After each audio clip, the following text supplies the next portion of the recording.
Hey guys, how are you all? Welcome back to my channel.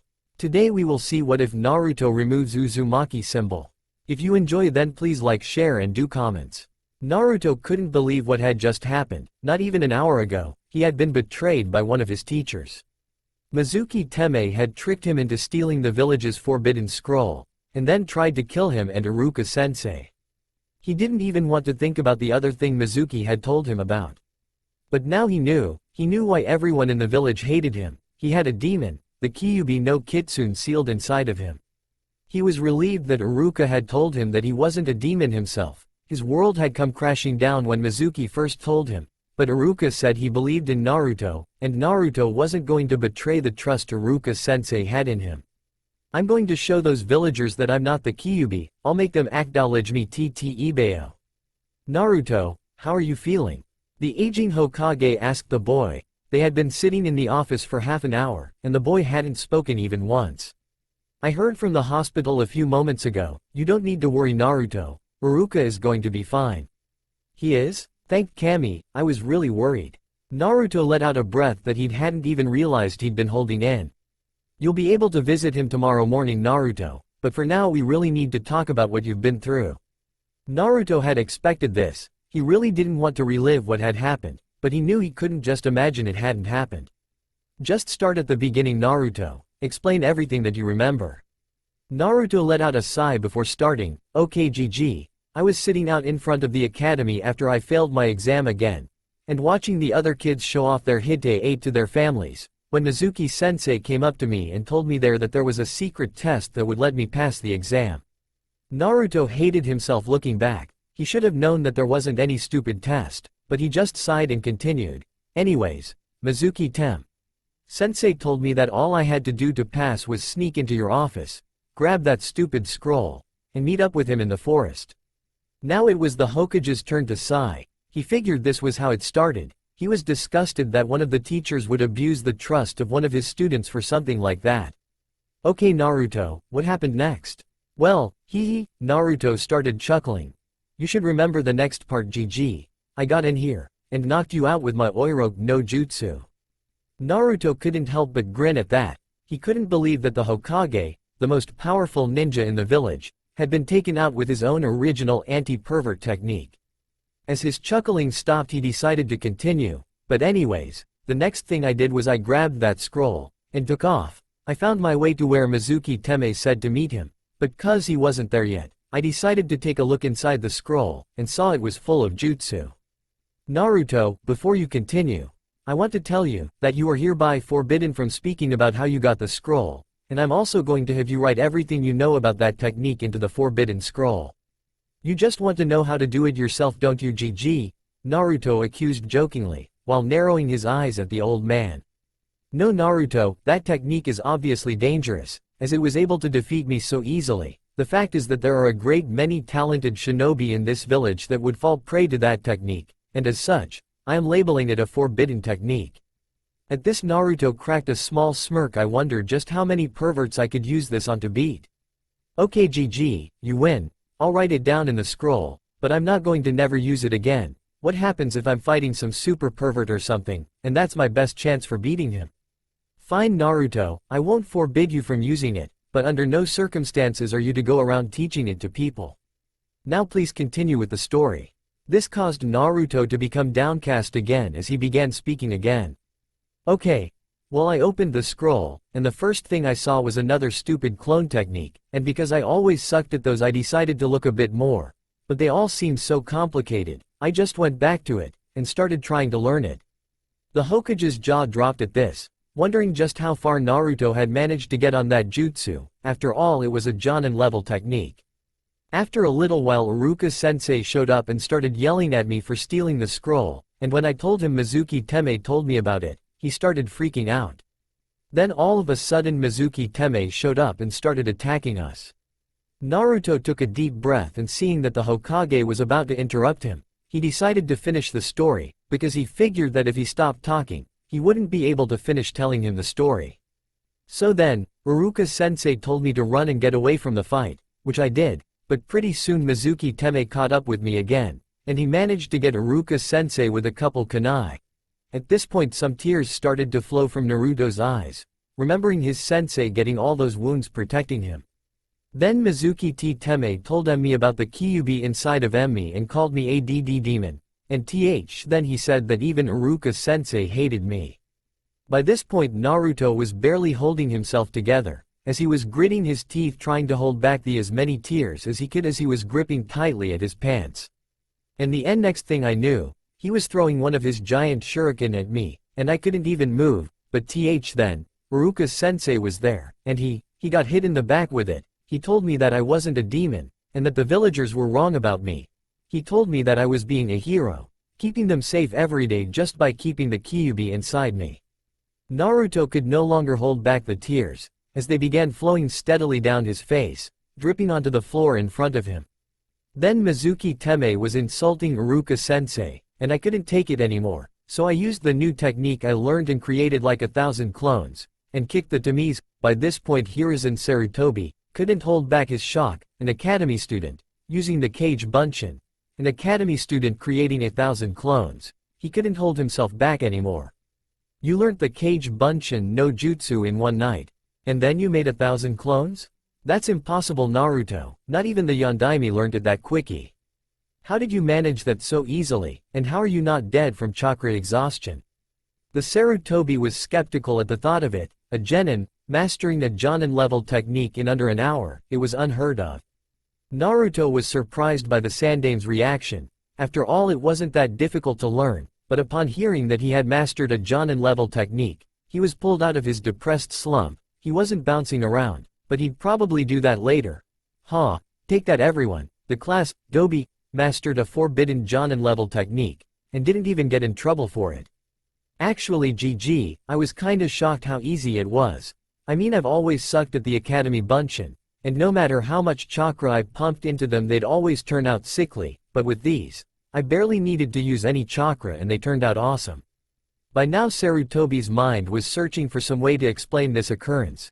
The only thing that would make sense is if the boy has an impossibly high chakra reserve baka. Oh Kami, how did I not realize before? As an Uzumaki he was bound to have abnormally high chakra reserves. And on top of that he does have a demon that is essentially a giant mass of chakra sealed inside of him. Wait, if he's got that much chakra, then there's something else I need to test. Okay Naruto, I think I know why you've been having so much trouble with the Academy Jutsus, but before I explain, I would like you to perform the 3 standard Academy Jutsu. Naruto was a bit confused, but he slowly made his way to his feet with the Hokage, who walked around his desk to stand in front of Naruto.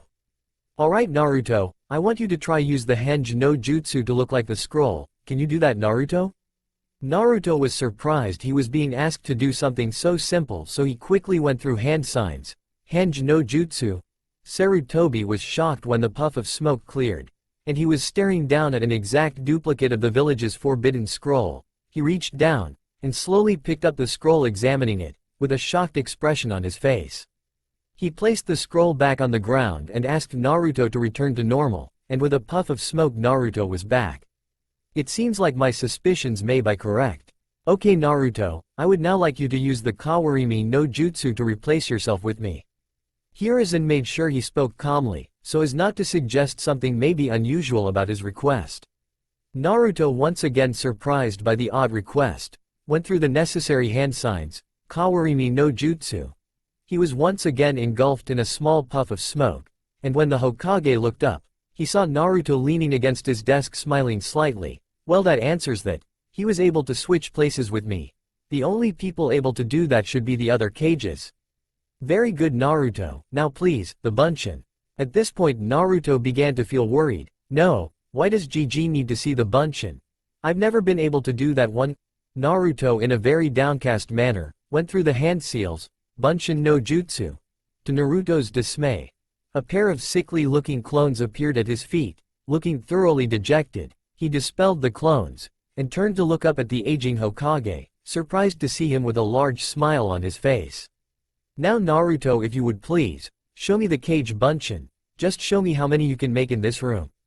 He was positive that his assumptions were right, he just couldn't resist the opportunity seeing this would give him to praise his surrogate grandson. He knew how much the boy suffered, and wished he could have done more, but he knew the praise would help the boy out. Kage Bunshin no Jutsu. All of a sudden the room was filled with a plume of smoke, and when the smoke cleared, the Hokage couldn't hold the shocked expression off of his face. Surrounding him, literally wall to wall, were Naruto's. He even saw some on top of his shelves, and saw them all squirming for room. By this point in time, the Hokage was beaming. He was immensely proud of Naruto. Naruto, dispel them and have a seat again. I'd like to talk to you about your techniques. Naruto was a bit worried about this, but seeing his surrogate grandfather's smile told him that at least he wasn't in trouble, so he dispelled the clones, feeling a small headache coming on, and settled down in the chair in front of the desk. Well, Naruto, today has proved to be a very interesting day, hasn't it? First you steal a forbidden scroll, then you stop a traitor, and now I find you've mastered 3 Jonin-level techniques before graduating the academy. If it wasn't for the fact that the graduation exams were over, I'd probably have to make you Rookie of the Year. Sadly, it's too late for that. GG, what do you mean 3 Jonin techniques? 2 of them were just the academy ones? To say Naruto was slightly confused was an understatement, but thankfully, he saw the Hokage was still smiling, and he had a feeling that he'd find out what the Hokage meant. Naruto, those 2 are academy techniques, but you've been using them at a Jonin level. If you paid more attention in class you'd know that the henge is supposed to be a genjutsu, and just make you appear as something else. What you've been doing is actually a full transformation technique, which makes it Jonin level, and as for your kawarimi, normally somebody your age shouldn't be able to even switch themselves with another person. The fact that you could switch places with me means your chakra reserves surpass even mine, and I'm the Hokage. But GG, if I've got so much chakra, how come I can't even do the Bunshin? That's simple, Naruto, you just have too much chakra for it. Your clones always turn out sickly, because they are overcharged and the amount of chakra you put into them quite literally kills them. The Hokage couldn't help but smirk at the young blonde's expression. The boy was opening and closing his mouth trying to figure out something to say, but the words were obviously eluding him. Now Naruto, I need to tell you something about the Kage Bunshin that should help you with your training over the next 3 months before we have the Genin team announcements. Now that Naruto had gotten his mouth to stop opening and closing, he looked back at his surrogate grandfather. I wonder what my super cool jutsu can do. I've got to get really strong before I get on my team. I hope it'll help. Naruto thought desperately. Naruto, there are 2 reasons the Kage Bunshin is a forbidden technique.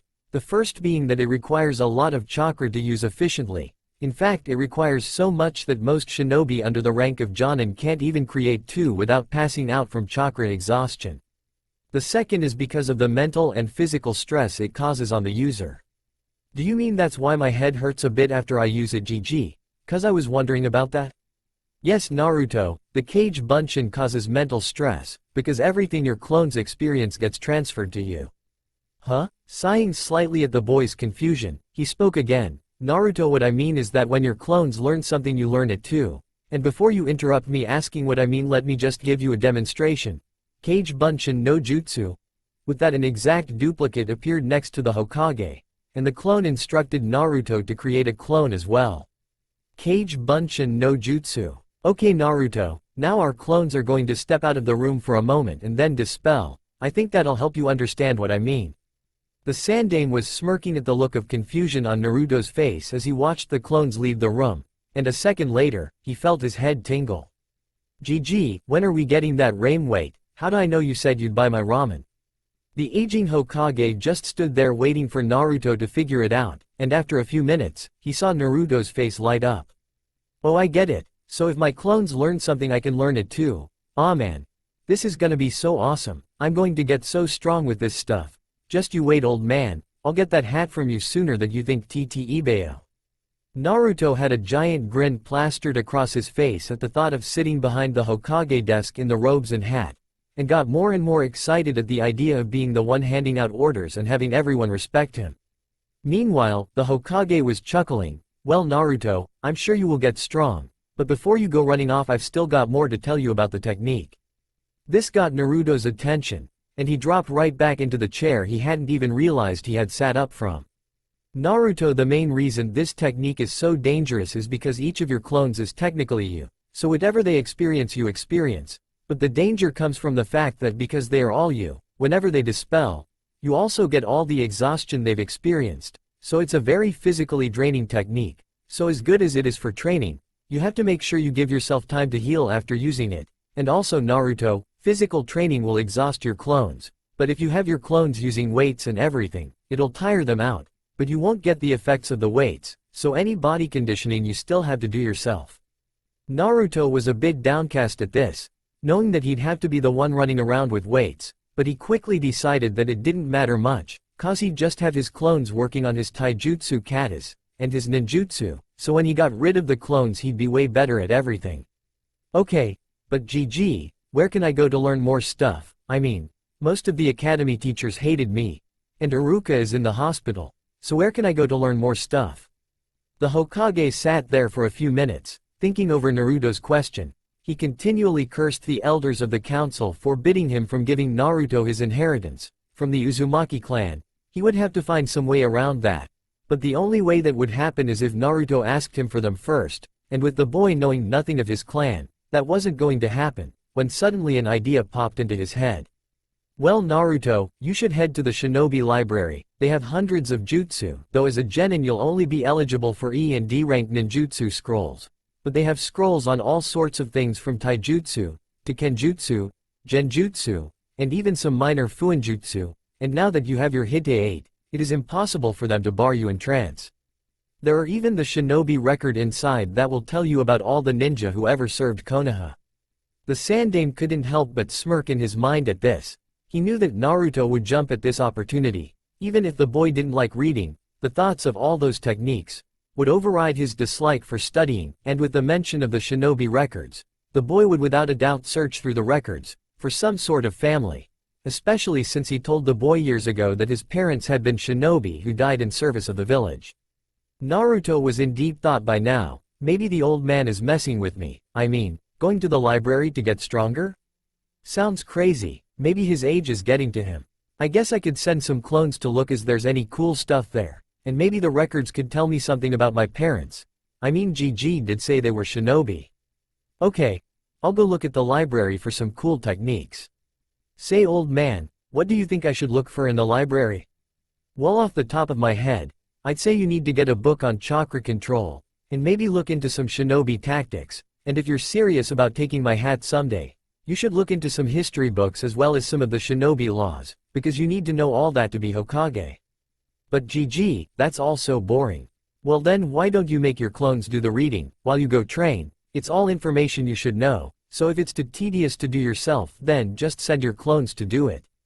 Naruto thought about it for a minute, and decided that if he had to know it, he might as well put the clones to use, and make them study the boring stuff, and he could go do some cool training. Wait a minute, if I can just do that, then why don't any other shinobi use clones to do all that stupid boring stuff? Hey GG, if I can use my clones for that, then why don't you just use them to do all that paperwork? That's what I'll do when I'm Hokage. I don't want to be sitting around all day when I can be off showing everyone how badass I am. TT Ibeo. The Hokage couldn't believe what he'd just heard. Was this your secret Minato? How could I have been so blind not to see it? I don't care what his grades say, Minato, Kushina, your boy is a genius. After a few minutes of awkward silence, he got his face under control, and looked up at Naruto in awe. The U-Blonde had just given him the secret to defeat the one great enemy of all the Kages, the secret method of challenging the Kage's bane that only Konoha's Yondaime had ever been able to defeat, paperwork. Naruto, you don't know what you've just done for me. Naruto was confused. The old man was tearing up, with an impossibly happy smile on his face. Naruto, for the service you have just done me, you deserve a gift. Before you get your team assignments, I'm going to take you out equipment shopping, to get you some new shinobi tools and clothes, but for now, get some sleep and tomorrow morning I'll take you to see Iruka. We can grab some ramen, and I'll buy you a set of chakra weights to help out with your training. Naruto was enjoying one of the best nights of sleep he had had in what felt like forever. He was having dreams of how strong he'd become. He saw himself mastering every jutsu, and having the old man tell him that he was the strongest, and as such he should be the one wearing the hat. He even dreamt of Sakura-chan, and how she'd finally realize how awesome he was once he beat the Teme Sasuke. However, his happy dreams weren't going to last, seeing as the Hokage's assistant had just walked into the office where Naruto had spent the night. What are you doing in here? Naruto shot off the couch, clutching his ears, and found himself falling face first into the floor. After slowly sitting up, he looked to find the source of the noise, and saw the old man's secretary looking down at him. "Oh, hey Chizuru-san, sorry Gigi said I could sleep here last night, hee. Naruto was scratching the back of his head as he explained a little of his talk with the secretary. Despite her yelling, he knew that the old man's secretary didn't hate him. Sure, he knew she got annoyed with him sometimes, but she at least saw him as a person. "Well then Uzumaki-san, I'd suggest that because you're here, you could help me carry in the first of the day's paperwork?" "Sure thing Chizuru-san. Kage Bunshin no jutsu." "Okay guys. You heard Chizuru-san, get that paperwork in here for GG." "You got it boss." The Hokage's secretary didn't know how to react to what she had just seen. She decided to shrug off the young shinobi's antics, and was back to herself helping the all 10 Narutos organize the paperwork for the Hokage. "I know Sandame-sama is going to get upset when he sees all this paperwork." Naruto and Chizuru chatted for a couple minutes as the clones brought in the last of the paperwork. Well, Naruto chatted about all the cool things he was hoping to learn, while Chizuru listened. Soon it was around 9 in the morning, and the aging Hokage strolled into the room. He saw Naruto and his longtime secretary Chizuru chatting, and then his eyes fell upon the recently placed mountain of paperwork sitting on his desk. Well, it seems that we meet again, my dreaded mortal enemy. Yesterday I would have nearly cried seeing you piled so high, but I now know your weakness. You shall never darken my dreams again, ha ha ha. Good morning Chizuru-san, Naruto. Morning GG. Chizuru was confused. She had seen the Hokage's eyes when he looked at his paperwork, and couldn't believe what she had seen. What's going on? He doesn't even look fazed by the paperwork, and I know for a fact it's more than double what was there yesterday. However, she realized that she hadn't even responded to the Hokage's greeting yet and quickly composed herself. Good morning Hokage-sama, is there anything you need this morning, or would you prefer I just let you get started? The Hokage's couldn't help but grin wider when he realized what caused his secretary's confusion, and decided to play it up a bit. Well, I wouldn't mind some tea to start off the day, as well as a glass of milk for Naruto. We have some things planned for today, and we'd like to be off as soon as possible. Now his secretary's face was in shock. The Hokage was planning on leaving the office with all the paperwork piled on his desk. She nodded dumbly and decided she needed to get her thoughts straight. Maybe the Hokage was just feeling a bit under the weather today. After all, what else could explain his planning to leave the office right after he arrived? Naruto watched the secretary leave, and didn't really understand her expression, so as soon as she had left the office and closed the door he turned to the Hokage. GG. What was with Chizuru? I mean, she's usually really strict, but she looked kinda weird when she just left. Well Naruto, Chizuru has been my secretary for a long time, almost 6 years now actually, and for the first time the paperwork didn't even bother me, so she's probably just shocked by this, but don't let that trouble you Naruto. The Hokage was chuckling by now. Anyhow, after Chizuru-san gets back with some tea and milk, we'll head out and I'll treat you to breakfast before picking you up some chakra weights and showing you the shinobi library. This brought Naruto's attention back around, and though he was excited for getting the chakra weights, he still wasn't looking forward to the library. Sure, I mean, I'm not personally going to be reading all those stupid history books and law stuff, but I'm still gonna have to remember all of it. Maybe I'll do what Gigi suggested, and get a book on chakra control or something like that, and have a bunch of clones working on that. At least that way I'll get a bit stronger with them. Naruto left his interior monologue to see the Hokage standing at the window, smiling while looking out over the city. What are you looking at GG? Sarutobi was just enjoying the peaceful morning, and was musing over what he should do with all the time he was going to have to himself again now that he wouldn't have to spend every minute of every day behind those piles of paperwork, and turned away from the window at Naruto's question. I have been debating what I should do with my time now that thanks to your idea I don't have to be behind that desk all day. I was thinking about spending more time visiting the academy, and maybe just spending more time walking around the village, and talking with the civilians, but I still feel like if I don't have a lot to do, I'll just end up back here, doing paperwork.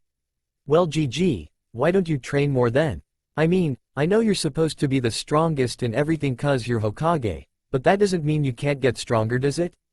The Hokage was slightly shocked at the idea, once again wondering how he hadn't thought of it. Sure, he was getting close to 70, but back in his youth he had been dubbed Kami no Shinobi. He had been considered the strongest Hokage, and as much as he hated to admit it, he had grown weaker over the years. Just remembering the last time he had summoned Enma, they had been talking about how long it had been since they had a fight, or even just a spar. Well, it couldn't hurt to get back in a state where I can fight again. I won't be able to get back to my prime, but what I lack in vitality, I could make up for in experience. There's no downside I can see, and I have always regretted letting my condition slide, and now that I don't have to worry about the paperwork, there isn't anything that will be in my way. Thank you for that, Naruto. I think I'll follow your suggestion. After all, it wouldn't be good for the village if their Hokage was seen as getting weak, would it?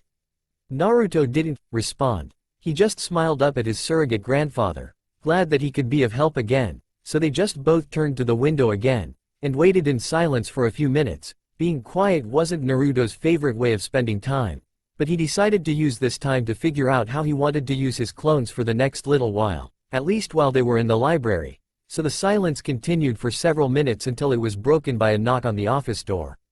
"Come in, Chizuru." Naruto and the Hokage turned around and watched as Chizuru walked in, bowed briefly, and then turned to make her way out. As she got to the door, however, the Hokage spoke again. "Thank you, Chizuru. Could you make sure my schedule is clear till the afternoon? I'll be back in briefly then to make sure everything is alright." "Of course, Hokage-sama, if that's what you would like." Chizuru was almost sure of it. The Hokage must be feeling ill if he was going to go through with his plan of leaving all the paperwork behind. But sighing slightly, she figured that he would make up for it the next day, even if he had to come in early. She barely noticed Naruto's thanks, and merely waved a hand at him, to show it wasn't a worry. Then she made her way to her desk outside the office and sat down, and got to her own paperwork. Back inside the office, the elder man and the young boy were enjoying their drinks and discussing where to go for breakfast, because it was rare for them to spend much time together. Naruto, of course being Naruto, suggested Ichiraku ramen, which the Hokage shot down. "Naruto, I know how much you love ramen, but you need to eat more healthy foods as well. You won't get all the nutrition you need if you only eat ramen." "But GG, ramen is the food of the gods. How can you say I'm not getting everything I need? I'm great, and I've never gotten sick from eating ramen." "Naruto, you don't have to stop eating ramen, but if you want to be a strong shinobi you need to eat healthier, and if being healthy isn't enough, I can promise you adding some variety to what you eat and eating healthier won't hurt your growth. If you don't have variety in what you eat, you're not getting all the nutritional value you should, and that makes it take longer for you to grow." At this, Naruto's objections were cut off. His height was a sore spot for him. He really didn't like how he was one of the shortest people in his class, and he quickly, if extremely dejectedly, decided that if he had to give up ramen a couple days a week to help him get taller, then he would. "Okay GG, you win, no ramen, but if we're not going to Ichiraku's, where are we gonna go? Not a lot of places let me in, cause of the Kyuubi." Sarutobi sighed at this. He hated how the villagers would get around his law regarding Naruto containing the Kyuubi, and how he would be kicked out of a lot of the shops in Konoha. "Well, don't worry about that, Naruto, you're with me today, and nowhere in the village would they dare turn you away when you're with me, so that's not an issue, and when we go get your weights I'll take you to a store that an old friend of mine owns. I know that they'll be more than happy for your business." "Really GG? That'll be awesome. Okay, let's go then." "1 minute, Naruto, I still need to do my paperwork." Kage Bunshin no Jutsu. With a puff of smoke, 4 clones of the Hokage went behind the desk and started dividing up the paperwork. "Now remember, once I'm gone, put up a privacy barrier, so this stays a secret. We can't have Naruto's idea leaked out to everyone, can we? Also make sure you read every single report. We can do that now. If you need to you can each create another clone, but make sure that by the time I get back that we're at least halfway through all these piles." After addressing the clones, the Hokage led Naruto out of the office, and closed the door behind them. The Hokage couldn't help but smirk again as he said his farewells to his secretary again, and made his way out of the tower. Out in the streets of Konoha, the Hokage and Naruto were making their way to a small family-owned restaurant that the Hokage had frequented often during the time where the Yondaime had reigned. He hadn't been there in a little over a year now, seeing as it was rare for him to have any spare time in the mornings, but he had told Naruto that it was a very nice restaurant focusing on cuisine from all across the elemental nations, even having some dishes that originated outside of the elemental nations. Needless to say, Naruto was excited at the prospect of all the new food he could try, and he figured that if the people who owned the restaurant were friends with his surrogate grandfather, that they might let him come back on his own as well. He'd have to remember to ask the old man if he could do anything about it. As they were walking, the Hokage could see the stares the villagers were directing at Naruto. He couldn't understand how the village could look at Naruto this way. The Yondaime Hokage was regarded as a hero. He was one of the most talented shinobi to ever be born. He couldn't understand how the village could have placed so much faith in his skills during his life, and how they could have so little faith in the seal he designed for Naruto. Minato, you must be rolling over in your grave watching how the villagers are going against your last wish. If you or Kushina were still here, this never would have happened. I'm sorry I failed you both so completely when it comes to your son. The Hokage glanced towards Naruto, and he saw the look in Naruto's eyes. He knew Naruto had noticed the stares he received, and he couldn't deny that he was worried how the boy would react now that he knew the reason behind the stares. Naruto was deep in thought. He finally knew why the villagers all hated him, and it only strengthened his resolve to get their acknowledgement. Just you wait, I'm going to be the most kick-ass ninja you've ever seen, then you will all have to acknowledge me. Ibeo. Naruto noticed that the Hokage was watching him with a worried expression, and turned to the old man and smiled. Don't worry GG, I can ignore them. I've been doing it as long as I can remember. Let's just get some food, I'm starving. The old man could tell that the boy was hiding his true emotions, but he sighed knowing that it was the blonde's way of coping. He understood that it was also the reason the boy would play all the pranks he did. The boy just wanted some attention, and even if it wasn't good attention, any attention was better than the hate-filled glares he usually received. Making one more turn, the Hokage led Naruto through the entryway of a nice-looking restaurant called Yaokei Shokudo. Naruto was slightly apprehensive walking in, but seeing the surprised and happy looks the old man was getting, he figured he'd be fine. He still noticed some of the diners giving him looks, but paid them no mind. Hokage-sama, good morning, it's great to see you. You visited us in ages. Naruto looked up, and saw a man who looked a bit older than Iruka walk up to the Hokage and bow to him. Ah, hello Kenji-san, is your father in this morning? I'd like to talk to him if he had some free time. Naruto just watched the two adults talk, and noticed that though the younger of the two men gave him a look, it wasn't filled with hate, more so just curiosity, so he decided he'd give the man the benefit of the doubt for now.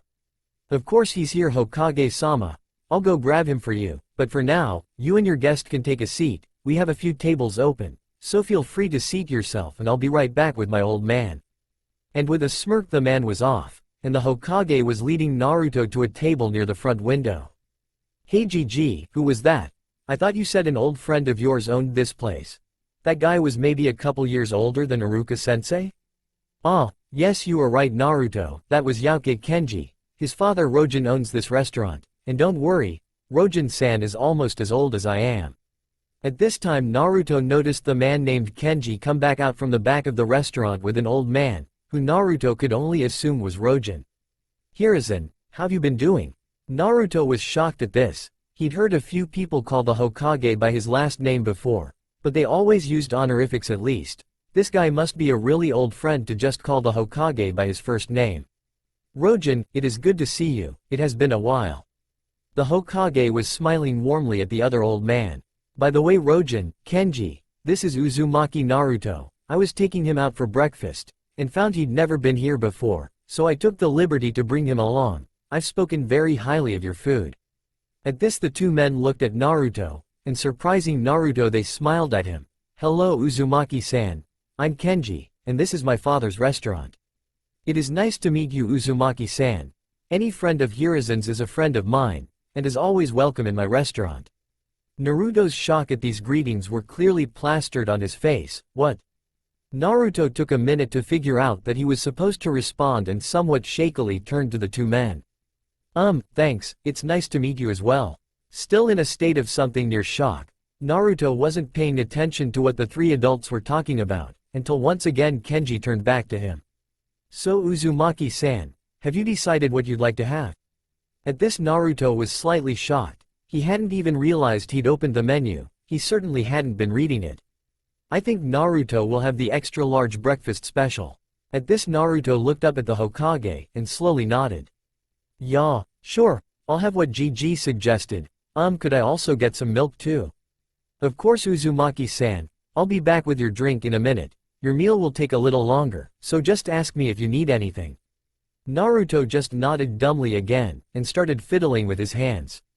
He wasn't really paying any attention to the conversation the two old men were having. He picked up bits, but it seemed like they were just talking about when they were both young, something he had noticed that all older people tended to do. Well, it was nice to meet you again, Uzumaki-san, but I should really get back into the kitchen. I just want you to know that you're always welcome in here. Enjoy your meal, Uzumaki-san, Hiruzen. Naruto waited another minute or so after the man left before turning back to his surrogate grandfather. Okay, GG. What's with those two? Why are they being all nice to me? The Hokage sighed at this, not really blaming the boy for his distrust. Naruto, Rojin is a very old friend of mine, and I have known his son Kenji since the day he was born. You have nothing to worry about from them. I'm positive that they'll accept you just as much as Tucci and Ayame do. So I'd recommend just enjoying your meal, and if you enjoy it, I'd recommend you come back, and get to know them some more. Naruto and the Hokage spent the rest of their time at the restaurant talking about Naruto's training. The Hokage even came up with an idea to help convince Naruto to take the readings he suggested seriously. Because Naruto had been told not to eat ramen all the time, the old man had decided that at the end of each week he would buy Naruto a bowl of ramen from Ichiraku for every book he read. Naruto wasn't entirely sure how to feel about the agreement. He was unhappy he'd only get ramen once a week, but on the other hand, he figured with his clones he'd be able to read easily 20 books a week, though he wasn't happy that the Hokage said he would be tested on his knowledge of the books by Iruka-sensei. But seeing as Naruto had never been one to go back on an agreement, he decided he'd just have to make the most out of it, and he figured it wouldn't be a bad thing to get smarter. After the two finished their meals, which the Hokage insisted on paying for as long as Naruto promised to work hard on his training, they left to visit Iruka in the hospital. All in all, Naruto had been enjoying the day so far. It was nearly noon. They were just getting to the hospital. The Hokage and Naruto made their way to Iruka's room, and after being invited in after knocking, the two made their way inside. Hokage-sama, Naruto, what are you two doing here? Good day, Iruka-san. How are you feeling? Yeah, you okay, Iruka-sensei? I'm fine, Naruto. Hokage-sama, thank you both for your concern. So how are you doing, Naruto? Are you feeling okay after what you went through last night? Naruto felt his eyes water at that. Iruka was one of the few people who had acknowledged him, and had gotten pretty badly injured during Mizuki's attempt to steal the scroll, and he was asking how he was feeling. I'm sorry, Iruka-sensei, if I was a better ninja neither of us would have gotten hurt. Naruto held back his watering eyes, and just told Iruka that he was fine. Though Iruka could tell that Naruto was still having trouble dealing with everything he had learnt, he decided not to pressure the young blonde into speaking about it until he was comfortable with it. So Iruka decided to lie back, and let Naruto talk. He was surprised when Naruto told him about the jutsus he'd been using at the academy, and apologized to the boy for not noticing the cause of his issues himself, and continued cursing himself for the next little while, as Naruto went into talking about the training he was going to do for the next few months. He was shocked to hear that Naruto was going to study the shinobi history and laws, but he readily agreed to test Naruto at the end of each week on his knowledge. He was even more shocked to hear that Naruto was only going to eat ramen once a week. The idea of Naruto eating food other than ramen was hard to imagine, but he was mentally praising the Hokage for his ingenious method of convincing Naruto not to cheat on his healthier diet by offering to buy him the ramen himself. He was also very pleased to hear that Naruto was planning on working on chakra control, because after finding out how much chakra the blonde had, he figured it would take him a lot of work to get his control up. Sadly for the visiting group, due to the fact that Iruka's injuries weren't fully recovered, a nurse broke up the group's visit after an hour or so, and though she apologized profusely to the Hokage for having to ask them to leave, she still did insist. As the two were about to leave, Naruto turned around in the doorway and Iruka could see the boy was holding back tears for some reason. I'm sorry, Iruka-sensei. I promise I'll get stronger, so you don't get hurt protecting me again. I'll get strong enough to make you proud of me. Iruka was stunned by this. He knew that Naruto would be upset over everything he had found out, but this was more than Iruka would stand for. Naruto, it's not your fault I got hurt. I'm a shinobi, it's in the job description, so don't worry about it. And I look forward to you getting stronger, but you should know I'm already very proud of you for how far you've come. This being more than Naruto wanted to deal with at the moment, prompted him to quickly turn around and exit the room, following after the Hokage. It was now in the early afternoon and Naruto was following as the Hokage led towards the shinobi library. After his discussion with Iruka he was feeling oddly reflective. Hey GG, do you think I can become a great shinobi someday? What do you mean Naruto?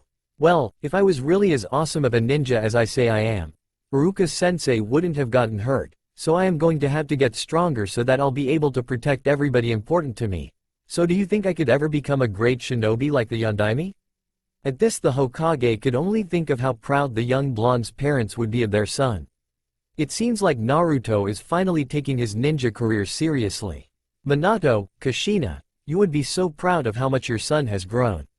Naruto, I believe that one day you could be one of the most powerful shinobi in the entire world. You just have to remember that you will only ever get as strong as you want if you have something precious to you that you are getting stronger to protect. What do you mean something precious to protect GG? Naruto, every truly great ninja has something, or someone that is precious to them to protect. It is for their precious people that they get stronger. Just look at the Yondaime. He gave his life to protect this village, because this village was precious to him. If you want to become truly strong you need to have something or someone to protect. Naruto was silent for a few minutes, trying to think of people that were precious to him. Well, I know I'd want to protect the people from Ichiraku, Tuchi and Ayame. Then there's Iruka-sensei, he's already gotten hurt cause I wasn't strong enough, and even if GG is really strong, I don't want him getting hurt. Maybe one day I can be like the Yondaime and fight for everyone in the village. That sounds something I'd like doing, standing up for everyone, even the people who have treated me bad. What better way is there to show them that I'm not a monster? With this, Naruto's resolve to become stronger was reaffirmed, and he turned back to his surrogate grandfather. GG, one day I'm going to be like the Yondaime. One day I'll be the one to protect this village, then everyone will have to acknowledge me. Naruto had a bright smile plastered on his face again, not the smile he wore to mask his pain, but a true smile, showing the passion and conviction he had in his words. The Hokage was beaming at the boy. I know you will Naruto, now let's get to the library, and then you can get started on your work. The two made the rest of the trip to the library in silence, and once they arrived the Hokage took a moment to show Naruto around, and asked him to come by the office at the end of the day to pick up the weights he had promised to buy the boy. Naruto was a bit disappointed that the old man would be leaving him at the library, but before he left he found Naruto a book on chakra control, and suggested he set a dozen clones to reading through what they discussed earlier, and he could go and work on chakra control himself. Naruto had finally finished browsing through the library and decided it was time that he get out of there and start working on his chakra control. Kage Bunshin no Jutsu. After the smoke caused by the technique died down, and he was yelled at by the librarian for yelling in the library, which Naruto found kind of silly, he turned back to face the 30 clones he had just created. Okay men, you're going to break up into 3 groups, 15 of you are going to read in the shinobi history section, 14 are going to be reading up on the laws, and you, he said pointing at one clone in the center of the bunch, are going to be reading up on the shinobi records. You all know what is at stake if you don't take this seriously and we'll end up suffering from a case of ramen deficit disorder. So get to work, and try not to bug the librarian, so no yelling.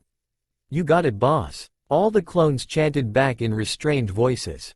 After leaving his clones back in the library Naruto decided to head to training ground 41. He'd come across it back in his early academy days, and had been looking for a private place to practice. It was essentially a small clearing in one of the forests inside the village walls. There were a few training posts in the center, and there was a relatively small body of water just outside the clearing. Sadly Wen had stumbled into a few shinobi training, and they had told him that the training area could only be used by shinobi, but now he was able to use it, and no one could say anything against it. Naruto arrived in the clearing and found it empty. He decided he'd do a quick stretch, and a warm-up run, and then get started. So he summoned a clone to start reading up the chakra control exercises. After doing his stretches and 2 laps around the clearing he walked back towards the clone, and dispelled it. After feeling the rush of info, he quickly became frustrated that the clone hadn't even gotten beyond the book's introduction. So he sat down himself, and spent the next 20 minutes reading through the first chapter, and though he was disheartened at learning the first exercise was the leaf balancing exercise from the academy, he decided if he was going to do the work from the book, he would do it properly. He quickly created 200 clones and instructed them to grab leaves and work on keeping them stuck to their foreheads, and once they were done that, they were to work on spinning them. After instructing the clones, he summoned another clone to help him with the workouts he was going to be doing. Deciding that he might go easy if he just did what he felt was okay, he instructed the clone to come up with the most brutal workout that he would be able to do, and after a few minutes, the clone instructor directed him to do 5 sets of 200 push-ups, 200 sit-ups, 100 chin-ups, 100 squats, and 100 lunges, followed by 100 punches each hand, and 100 kicks each foot. Each set would be followed by 5 laps around the training area. After hearing this, Naruto cursed his clone, and dispelled him with a punch to the face, which he quickly regretted getting the memory of how the punch felt back. OWW, damn, maybe don't attack my own clones, it only ends up hurting me. Well anyways, I guess I should get started if I'm going to be able to drop by the Hokage tower before it gets too late, after all I'm still going to need dinner. At this, Naruto began his training. It was around the start of the 3rd set that he was once again cursing his clone, and realized that he didn't have any food at his house besides ramen, and started panicking about what he was going to do until he came up with the idea of getting a clone to go buy groceries for him after using the Henge no Jutsu. After sending off the now disguised Naruto clone with instructions to buy healthy stuff, he grudgingly got back to work. Naruto woke up with a start. Where am I? Naruto was about to panic when he realized that he was very familiar with the room he had been lying in. He was once again in his surrogate grandfather's office. Now that that question was answered, he became aware that he had a rather painful headache. He got up off the couch and made his way towards the window. He quickly regretted this when his legs buckled underneath him at his first step. Damn it, I guess the workout my clone made me do wasn't such a good idea after all. Hey wait. Speaking of my clones, I need to figure out how much my clones at the library read. At this, Naruto began trying to figure out what he had learned. He tried thinking about the history of the village, and dozens of memories came to him. Realizing that he had learned a lot about the founding of the village, as well as the founding clans, he congratulated himself. Though he did file in his mind that he was going to have to study more into the individual clans. He always knew that Sasuke was a Teme, but he hadn't thought almost all of the Uchiha clan had been a group of jerks. Struggling to his feet, he slowly made his way to the window in the office, and pulled open the blinds. Looking out on the streets of the village, he saw that it was just after dawn, so he decided to make his way back to the couch. Sitting down, he was working on remembering how he got back to the Hokage's office. He remembered being halfway through the 5th set of his workout the night before. Flashback. Naruto was lying on the ground panting. In fact, panting was what he had been doing for the past 2 hours.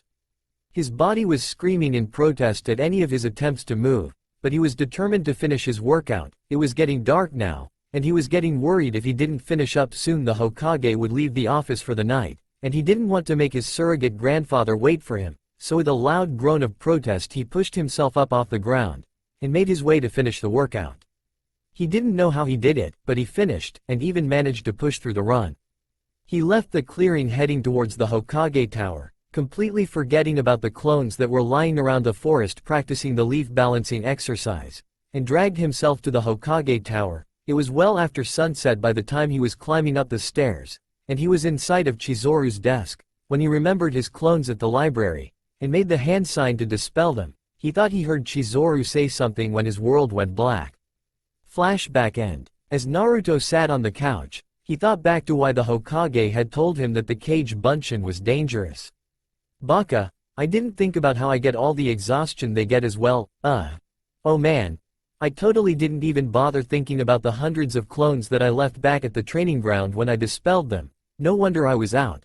I must have used up like all my chakra. Weird. I've never done that before. Still, I wonder how long I've been out for.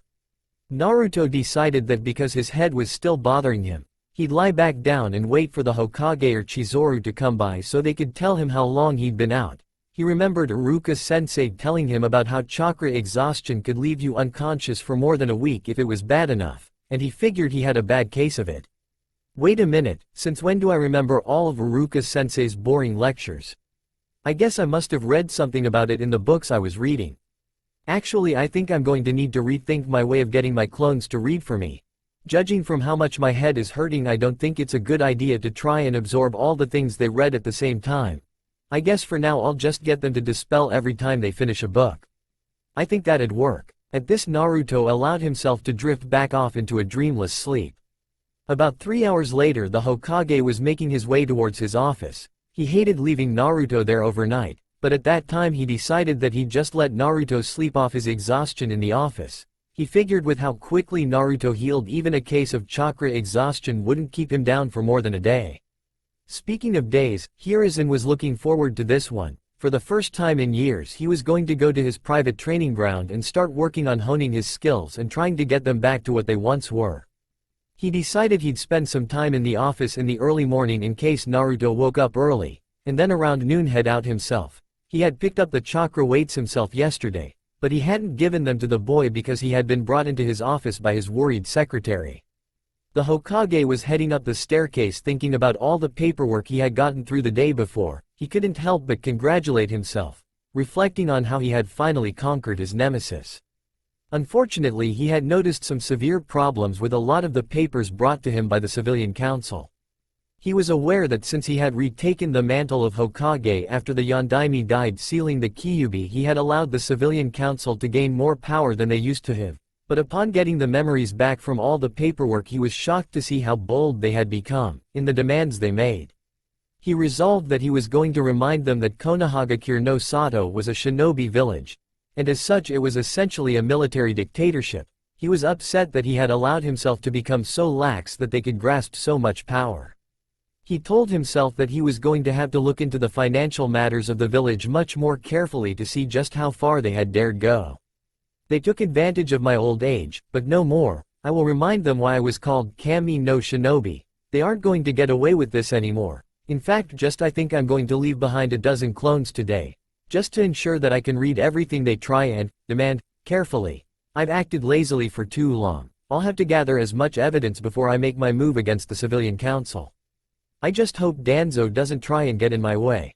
He greeted Chizuru with a smile, and made his way into his office to see a quietly sleeping Naruto lying on the couch, and a massive pile of paperwork on his desk. The Hokage sighed and took his place behind his desk. He decided he'd sort through the piles before assigning the work to his clones. He knew he would still need to attend all the meetings, but he couldn't help but smirk at the thought of how the civilian council was going to react to him taking a more dominant role in the meetings. He couldn't even begin to imagine how much they had managed to slip past him in the past 12.5 years, but it wasn't going to be happening anymore. No, he would remind the council why he was the Hokage. However, there was one thing on his mind that he decided he should make a priority: the Uzumaki vault. Kushina had thankfully had the foresight to seal all of the Uzumaki scrolls she had in a storage scroll locked with a blood seal that would only open for Naruto, but the Uzumaki vault was in one of the older banks of the village, and it held all the family's wealth he had forgotten about in the early years of Naruto's life, while he was fending off Danzo's attempts to get a hold of Naruto to make his a weapon. He couldn't believe he had forgotten about them, but he had to make sure that Naruto's inheritance, at least from his mother, was still safe. After spending around half an hour sorting his paperwork, the sleeping blonde on the couch drew his attention. At this point Naruto was waking up, and as he wiped the sleep away from his eyes, he turned to see the top of his surrogate grandfather's head looking at him from behind a giant pile of paperwork. "Hey Gigi, why are you doing all that paperwork? Weren't you going to get your Kage Bunshin to do it for you?" "Ah Naruto, you're up." "Yes, I am going to be having my clones do all the paperwork. I just wanted to sort through it while waiting for you to get up." "Oh, that makes sense I guess.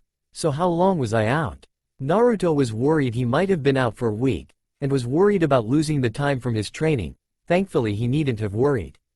"You've been asleep since last night. Even I'm slightly shocked by how quickly you've recovered, but then again, I've always believed that your unnaturally high healing rate was caused by the Kyuubi's chakra being present in you." Naruto was slightly shocked to hear that his quick healing was caused by a giant demon, and wasn't slow to mention this. "Are you kidding, old man? Are you saying that the stupid fox is good for something?" "Well Naruto, as sorry as I am to say it, the Kyuubi has done a better job keeping you alive than a good many of the Anbu of this village." At this the Hokage hung his head in shame, thinking back to all of Naruto's hospital visits, because some drunk villagers, or on occasion shinobi, would stumble upon Naruto, and would cause riots trying to get their revenge on the demon. Naruto was thinking back to some of the times he'd ended up in the hospital, and some of the injuries he'd gotten from the mobs that would chase him, and he remembered some of the shinobi that he had read about in the records, and he recalled that some of his wounds had been comparably worse than the wounds that had killed quite a few veteran shinobi. GG, are you saying that if it wasn't for the Kyuubi I'd be dead? The Hokage, who was still staring down at his desk, slowly looked back up into the young blonde's eyes. He's so innocent. If I didn't understand why you used Naruto as the Kyuubi's vessel Minato, I could curse you. Oh, if only you knew by how much the village had betrayed you, Naruto. I'm so sorry I failed in protecting you. I don't know, Naruto. I would like to say of course not, but only you really know the severity of your injuries, so there is a good chance that without the Kyuubi's chakra healing you, we might not be having this conversation today. Naruto was looking down at the floor, deep in thought. He hated the fox for the pain it had caused him. If it wasn't for the stupid fox, I would probably had a normal life. I might even have had a family, but now that I think about it, I should have been dead a long time ago. Flashback. Die demon. We'll get you for what you did to our families. We'll kill you this time, brat. The 9-year-old Naruto hadn't managed to keep in his scream as the first kunai embedded itself in his back. He was somewhere in the slums of Konoha, and the mob had managed to herd him into an alley and cut off all the exits. He cursed that he hadn't been fast enough to get away from the mob. Seeing that he had no way to get away, he resigned himself to his fate. He knew they wouldn't kill him. He knew the Hokage would have sent some Anbu to keep him safe. He had asked once why the Anbu didn't just stop the mobs when they formed, but the old man just sighed and grumbled about the civilian council meddling. Back to Naruto's current situation though, he was holding back tears. He had one kunai stuck in his right shoulder blade, and another man was advancing on him. He knew what was going to happen, and he knew if he tried to protect himself it would only be worse, so he braced himself for the impact as the man drove a knee into the short boy's chest. Naruto heard his ribs crack as he fell forward, only to be kicked onto his back by another member of the mob. Another one lashed out at him with a knife and slashed it across his chest. He could feel the blood running across his chest. Only a little longer, the Anbu will come and get me out of here. The thought still didn't help as the villagers kept on kicking him and plunging kunai into him. As he felt his consciousness fading, he was running over why the Anbu hadn't gotten him out yet. They usually don't take this long. Are they going to abandon me too? Naruto was overcome with agony and finding it difficult to breathe, as he noticed what looked like the air shimmering at the alley's entrance. Flashback end. That was probably the worst time I gotten hurt. I actually still have some scars from that time. I really do have the worst birthdays.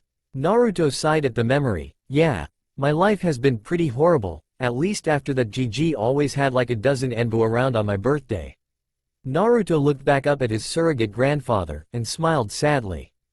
Don't worry about it, GG, at least the fuzzball is good for something. At this, Sarutobi looked back up at the boy. He didn't understand how a child that had been through all that the boy had could still be such an optimistic child. He knew that if the boy's parents had been alive to see all that had happened to their son, the village would have been in trouble. He could only be thankful that Naruto was truly a kind-hearted child. He once again swore to do a better job helping the boy. Sarutobi slowly got up from his desk and walked around towards where Naruto was sitting on the couch. He slowly sat down beside the boy and waited a moment before turning towards the boy and speaking. Naruto, this village has committed so many wrongs against you. I promise I'll do whatever I can to help you become the shinobi you want to become. However, seeing as you're up now, I do have the chakra weights that I promised to get you. At this, Naruto perked back up. He had been feeling rather down since thinking about the mobs that were always after him on his birthdays, but hearing about the chakra weights he couldn't help but get excited. Awesome, thanks GG, so how do they work? The Hokage watched as Naruto had bounced off the couch, as if they hadn't just been speaking about what was quite possibly the most unpleasant topic two people could ever discuss. The old man sighed slightly at the blonde's antics. He knew it was part of the blonde's way of coping. He wanted to weep thinking back of everything that had caused Naruto to adopt his carefree and happy mask. Naruto, if you open the top drawer of my desk, on the right side, there is a wooden case, bring it over here. Naruto, following the instruction, bolted to the drawer and finding the box in question carried it over to his surrogate grandfather. The wooden box was solid, and had the same spiral that was on the back of his jumpsuit engraved into it. He always had liked the symbol, but he handed the box over to the Hokage. The Hokage, accepting the case from the blonde, took a minute to look at the symbol and sigh slightly. knowing how few people there were now who knew why the symbol was so important. He opened the case to reveal what looked like a set of 4 metal bands. Naruto, this is a set of chakra weights. They may not look like much, but they are a very useful tool for training. Unlike normal weights that are large and bulky, these will not get in your way. Naruto looked at the 4 metal bands, and had some trouble believing how much they would help him get stronger, but he figured that the Hokage wouldn't make stuff up about training. How do they work then, GG? Well, to make them work, you channel chakra into the seals on the inside of the band. At this, the Hokage handed Naruto one of the bands. As Naruto looked it over, that the band also had one of the spirals engraved on it. He then looked on the inside, and saw some weird design that looked like it had a kanji or 2 at the center of the design. What's that, GG? The Hokage took another of the bands out of the case, and turned it around to show the blonde. Naruto, these markings on the inside are seals. They are somewhat like the seals that some shinobi use on scrolls to carry some of their possessions. There are actually 2 separate seals on these bands, and they work by channeling chakra into them. One of the seals is to open and close the bands, and the other is the weight seal. Until you have improved your chakra control, I only want you using the seal that opens and closes the bands, because the weight seals only absorb chakra, so once you pump chakra into them, it can't be reduced. So until you have your chakra control mastered, you can come to me to get me to increase the weight of each band. Naruto was somewhat disappointed that he wouldn't be able to do it all himself, but if the other day had taught him anything, it was how poor his chakra control was. It took hundreds of his clone an entire afternoon to get the leaf balancing exercise down. Okay, GG, hey wait, you said that some shinobi use seals for carrying stuff and things. Could I learn how to do that sort of thing? Naruto was really hoping that his surrogate grandfather would approve of him trying to learn something new. The Hokage had to work to keep his smile off his face at this request. The Uzumaki clan was naturally gifted at Fuinjutsu, and Minato had been a seal master himself, so he had high hopes for Naruto. A few days ago he would have doubted that Naruto would be able to learn Fuinjutsu because of how much theory there was to it, but if Naruto could spend a day in a library reading things that he had gone out of his way to ignore, he figured the young blonde would put some effort into studying something like Fuinjutsu. Naruto, what you're asking about is a very complicated thing to learn. It is an art known as Fuinjutsu, and it is very hard to learn. The Hokage couldn't help but feel slightly upset that he had decided to tease Naruto. However, I suppose if you can spend hours studying history that I could find you some introductory Fuinjutsu scrolls. Naruto bounded towards the Hokage, tackling him in a hug, excitedly repeating his thanks.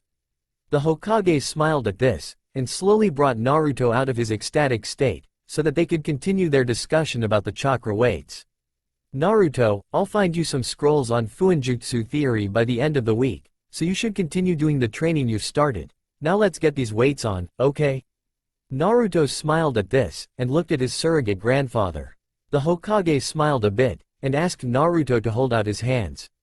Naruto complied instantly, and smiled as the Hokage unlocked the bands, and put the first 2 around either of his wrists, and then showed Naruto how to use the seals for opening and closing the band, and had the blonde demonstrate that he could do it a few times before he told him to put them on around his ankles. Naruto decided that he liked how they looked. Only the ones on his wrist had the spiral engraved in them, but they were all made of near black, slightly shiny steel, just like the kunai he used. Overall, he decided that they were pretty badass, and they were going to help him become more badass. Naruto listened as the Hokage explained that he should only ask himself, or other adult shinobi, for help with increasing the amount of weight in the seals, and Naruto willingly agreed, looking forward to training. The Hokage channeled some chakra into each seal, and told Naruto that each of the chakra weights was around 15 pounds now, and that he shouldn't ask to have them increased till he didn't notice any resistance to moving around with the weights on. After chatting for a little while longer, Naruto decided he should make his way back to his apartment, and get some more rest. It took him quite a bit longer than usual to get back to his house, but finally Naruto made it up the 6th flight of stairs to his apartment. Opening the door and stepping in, he promptly tripped and fell over the piles of old clothes, empty instant ramen cups, and general mess that he had accumulated over the years. Naruto decided that the first thing he'd do is get some food, but seeing as he didn't really feel like moving at the moment, he quickly summoned around half a dozen clones. He ordered 2 to carry him to his room, 1 to cook something, 2 to clean up his apartment, which he had never bothered doing before, but decided if he was going to be a serious ninja he should take the other aspects of his life seriously, and that way he wouldn't be tripping on all the junk lying around. The last clone he decided to send to the library. He told the clone that when it got there it should summon the same amount of clones as the other day, and get to reading. A few hours later Naruto woke up again staring at his ceiling. He made to get up, being mindful of the weights. He decided that he'd rested enough, because the sooner he got to training, the sooner he'd get used to the new weight he was using. After making his way to the kitchen he was shocked by what he saw. There was a large amount of food prepared on the table, and the room looked nothing like it had just a few short hours ago. He sat down in his chair, and greeted the 3 clones who were cleaning up the apartment, and was very thankful he had decided to clean his house up. He ate the meal prepared by the clone, thanking Kami that the clone he had sent to get food yesterday had the sense to get a cookbook. He was still bugged by not getting to eat ramen all the time, but he figured learning how to cook for himself wasn't a bad thing either. After finishing his meal and telling his clones to keep up with the cleaning he set off to train. He arrived at the training ground he had used the last day, finding that it was thankfully vacant once again. He once again summoned a few hundred clones telling them to continue working on the leaf balancing exercise.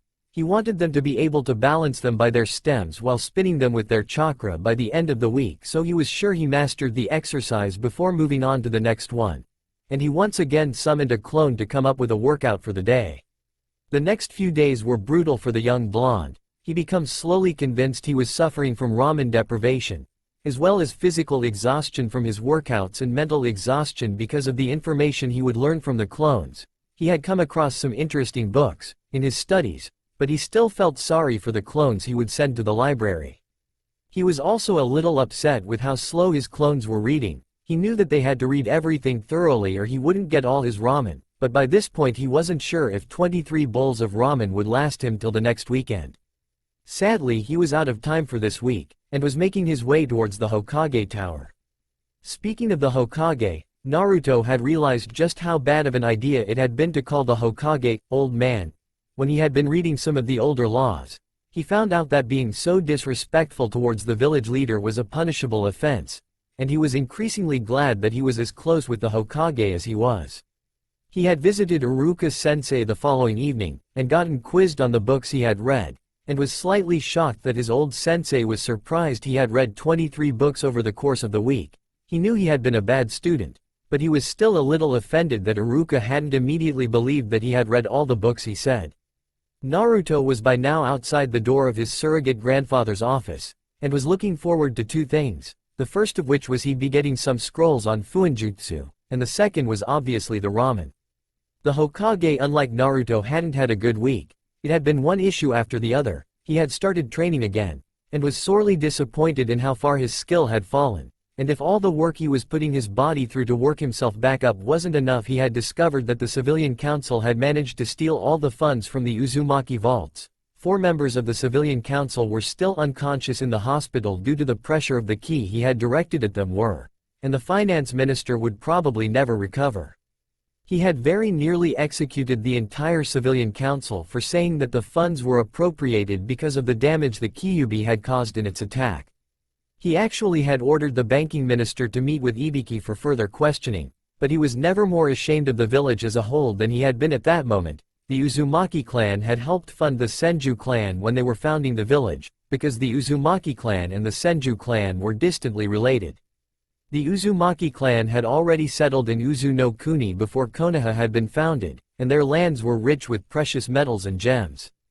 The Hokage's side, he had ordered the money returned, but he didn't know how long the civilian council would drag out returning it, but he had to make sure that the money was back at the very least by Naruto's 16th birthday, because at that point, whether he was a chunin or not, he was granted his inheritance. He was drawn out of his dark mutterings by a knock at his door, and knowing that he had an appointment with Naruto today, invited the young blonde in. The two spoke for a while, well, more accurately Naruto talked, and the Hokage listened. He was ecstatic to hear of Naruto's successes. He was also shocked when the boy asked to have his weights increased, but he complied, increasing each of the weights to 20 pounds. The two soon left the office heading to Naruto's favorite place to eat, Ichiraku Ramen. Their arrival caused an uproar with the ramen chef and his daughter, who had been worried all week when Naruto hadn't shown himself once. The last time they had seen him was the day of his academy exam, and they still hadn't known if he had passed or not. Tucci and Ayame were both very happy when they saw their favorite blonde stroll into their stand. After chatting for a bit, and the expected heart attack scare on Tucci's part upon hearing that his favorite customer wasn't going to be eating his ramen every day, the group discussed what Naruto had been up to the past week. Tucci and Ayame were shocked to hear how much the young blonde was working himself, and were completely shocked upon hearing what Mizuki had tried to do to Naruto.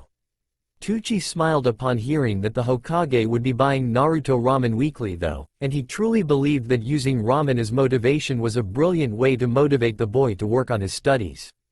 It also didn't hurt that it meant he would be getting the Hokage himself as a recurring patron, and in Konoha, that meant good things for your business. When Naruto finally placed his order, Tucci couldn't help but hold back a slightly shocked expression. He was accustomed to Naruto being able to down a dozen bowls or ramen if he had needed to go without it for a day or two, but hearing the young boy order 23 assorted bowls, he couldn't believe that the young blonde would be able to finish them. Overall, the visit took a little over an hour. To most, the sight of the young blonde practically inhaling bowl after bowl of ramen was slightly revolting, but a select few watched with an odd fascination, curious as to where all the ramen went.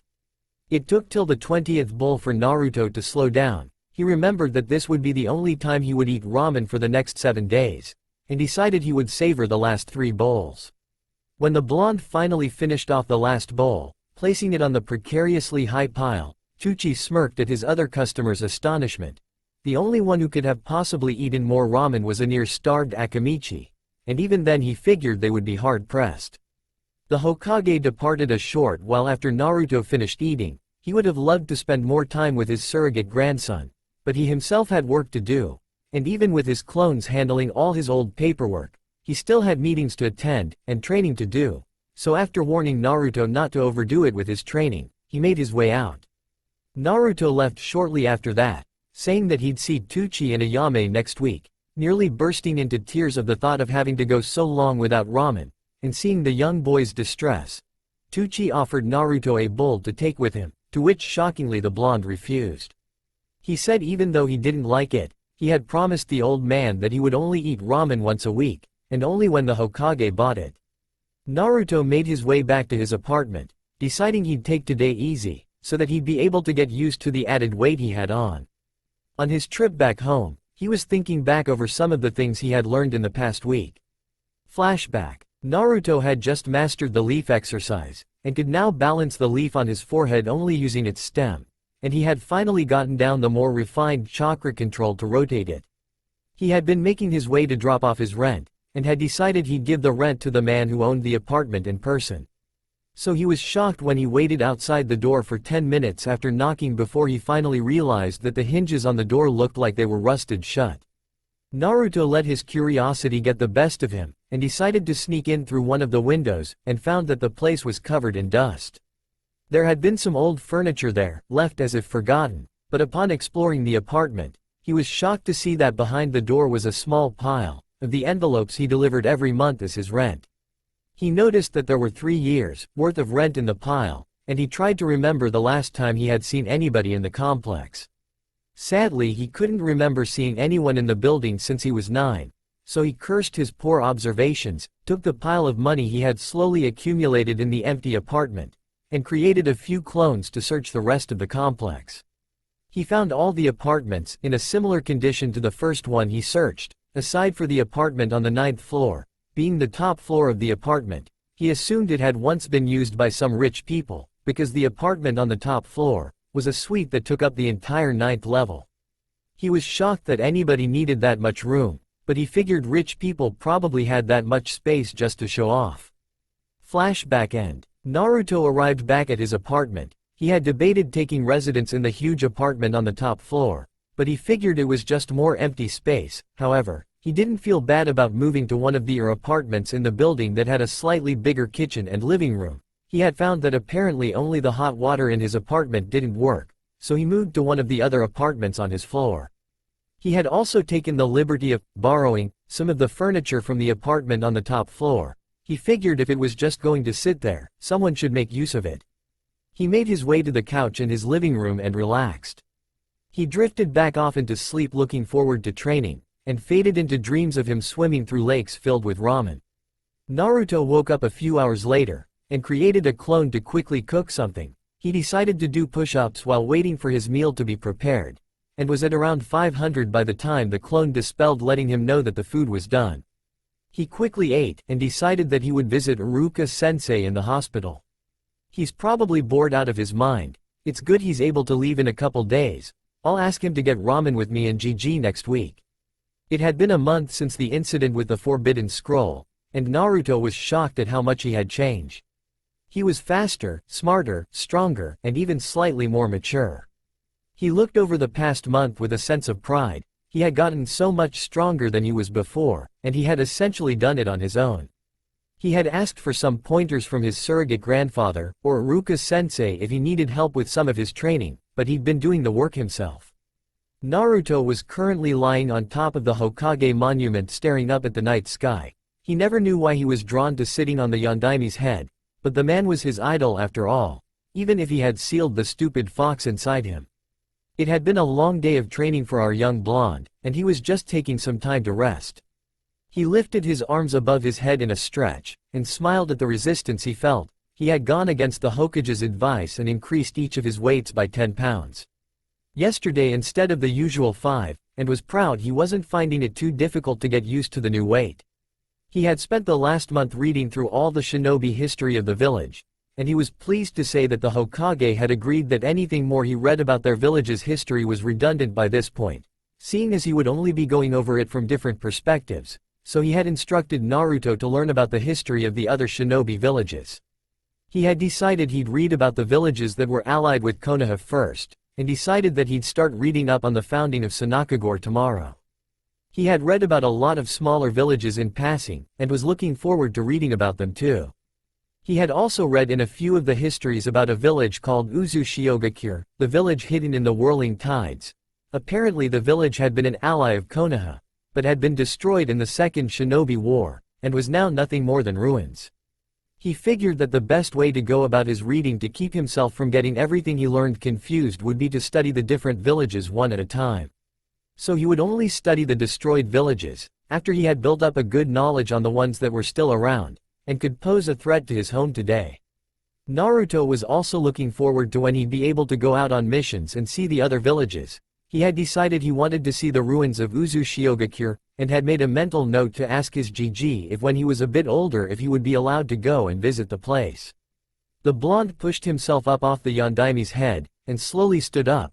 He nearly fell forwards off the monument, but quickly stabilized himself by pushing Chakra to his feet till he didn't fall. Phew, that wouldn't have been good. Thank Kami I listened to GG and worked on my chakra control. The young blonde had slowly been making his way through chakra control exercises and had finally gotten the tree walking exercise down the other day. He was still having trouble deciding what the next exercise he was going to do would be. There were two that stood out to him as immediately useful. He figured he'd be able to get them both down before he had his team assignment, but was trying to decide which would be more immediately useful, in case he couldn't get them both down. Water walking makes sense as the next thing to learn, but the chakra circulation exercise would be really useful for when it's cold, so I don't have to run around in a big jacket all the time.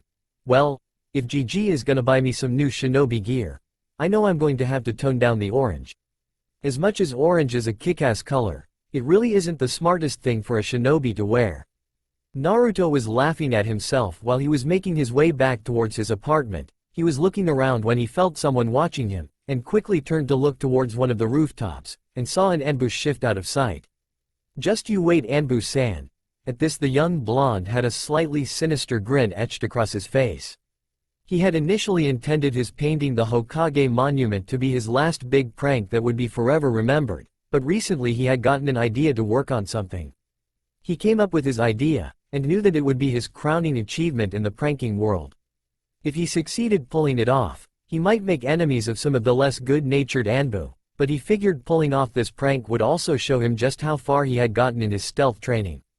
By this time, the blonde had made it back to his apartment building and walked up to his new apartment. He had told the Hokage about the building being abandoned, and the Hokage just said he didn't want Naruto living there in an empty building. After much begging and pleading, Naruto managed to convince his surrogate grandfather to allow him to stay, and after even more begging and pleading, the old man grudgingly gave him permission to use the building, as he saw fit. Naruto reached his apartment door and walked in. The apartment he had moved into after discovering the building was empty was much nicer space, and Naruto had also managed to convince Iruka to buy him what he needed to start working on Fuinjutsu.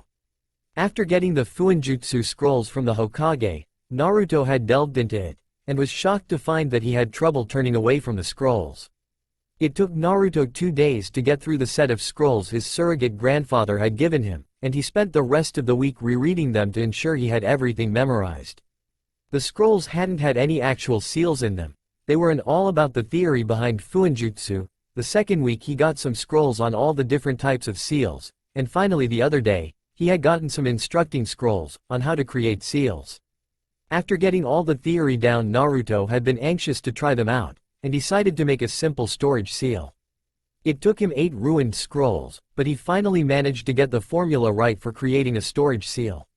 He was currently using it to carry around his book on chakra control, a bingo book that he got after spending more time in the library, as well as a few bentos that he or one of his clones would prepare in the mornings. He had also been working on a set of barrier seals, and figured he nearly had the formula down behind them. It was a 6-point barrier. He had decided on this, because he had learned that anything under a 6-point barrier could destabilize if one of the seals was destroyed, but this way, if one of the seals failed, the barrier would continue to operate until there were only 3 left. He wanted to have an 8-point seal, but he knew that was far more advanced, and so he stuck with a 6-point seal. As Naruto made his way to his bedroom, which now, thanks to the generously donated furniture from the giant apartment on the top floor, had a rather large and exceptionally soft bed up against the window. He dropped into his bed and started drifting off, thinking of all the shinobi he had read about in the shinobi records. He had been slightly upset when he found out that the majority of the shinobi listed in the archive were all either retired or deceased shinobi. He understood now that it was because it was sensitive data, and as such the village couldn't have info on their current shinobi out to the public, but he had been happy to find that there was stuff about the well-known shinobi of the village. He had been reading up on his personal hero, the Yondaime Hokage, and found out that his teacher was none other than one of the legendary Sannin. He only knew a lot about them because he had found an old bingo book in the library, and found it really interesting, so he went out to a shinobi supply store under the Henge no Jutsu, and got himself a copy. Naruto realized that if he was going to be going out on missions, he was at one point or another going to face shinobi from other villages. He decided that as awesome as he was, or was going to be, that he should know about the really dangerous shinobi across the elemental nations. The next 6 weeks passed like the month before. Naruto trained himself into the ground with fervor every single day, and would study Fuinjutsu in the evenings till it hurt his head. The only thing not directly related to his training that he had done in the 6 weeks, were at the 1-month mark from team assignment, he had finally pulled what he dubbed his masterpiece as the village prankster. Flashback. Naruto was sneaking through the village, and making his way towards Anbu headquarters. It was supposed to be a secret location, but after following a small group of Anbu around for a few days, he figured out its location. As Naruto slipped out of the side alley, he was standing in wearing his trademark bright orange jumpsuit. He dashed across the street keeping low, and to the shadows to avoid detection. He decided that this mission would be his jumpsuit's last mission, no matter how much he loved the color. A bright orange jumpsuit was probably the least non-discreet outfit he could even wear. This was exactly why he was wearing it on this mission. If he could sneak into Anbu headquarters undetected, in a kill-me orange jumpsuit no less, and pull off his prank, well then, that had to say something about his infiltration and stealth skill. Okay. Now if I remember, I've got to head all the way down this alley. Then there is a side passage that'll take me close to the Anbu headquarters. Naruto kept to the shadows against the walls in the alley. He had debated using the rooftops, but he knew that would get someone's attention. He was about to turn a corner when he heard someone coming around the corner. He quickly jumped up and stuck himself to the bottom of a balcony and stayed there as he watched the people walk underneath him. The two were wearing standard Konoha vests, and were talking about some mission. Naruto decided not to pay much attention to the details they were talking about, but he made a note of what the shinobi looked like. From his vantage point he could tell that one of the men had silver hair, and from what he could tell seemed to be wearing a mask covering the lower half of his face. Damn, that looks cool. I gotta remember to get some of those when I go shopping with GG. Besides, it's a good way to help keep who I am a secret on missions.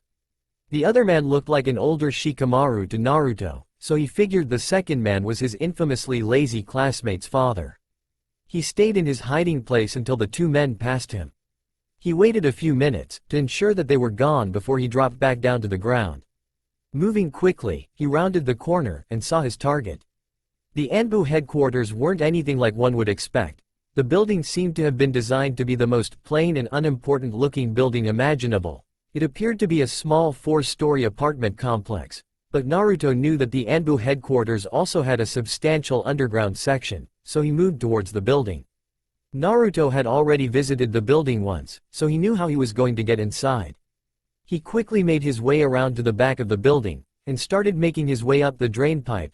He could have just walked up to his entryway, but he didn't want to risk alerting anyone by using chakra. Once he made his way to the 3rd floor window, and slid inside. Making a quick check around, he found that the halls were empty. He knew his target was in the 1st floor underground. He silently made his way towards the staircase, and performed his Henge no Jutsu, to appear as the silver-haired man he saw earlier, and made his way down the staircase. He was surprised that he hadn't met any security, but decided not to question his luck. Upon making his way to the 1st subterranean level, he dispelled his Henge, and realized why he hadn't run into anyone. He heard some loud cheering and singing, letting his curiosity get the better of him. He snuck towards the door that the noise was coming from, and saw inside what looked like a lounge, dozens of shinobi drinking sake and handing gifts to another one of the shinobi. Naruto couldn't believe his luck that the Anbu would let their guard down for someone's birthday. He certainly wasn't going to let this get in the way of his prank. He quickly made his way down the hallway to the equipment room. He pulled out a storage scroll that he had in his pocket, and made quick work, not wanting to waste any more time that was necessary.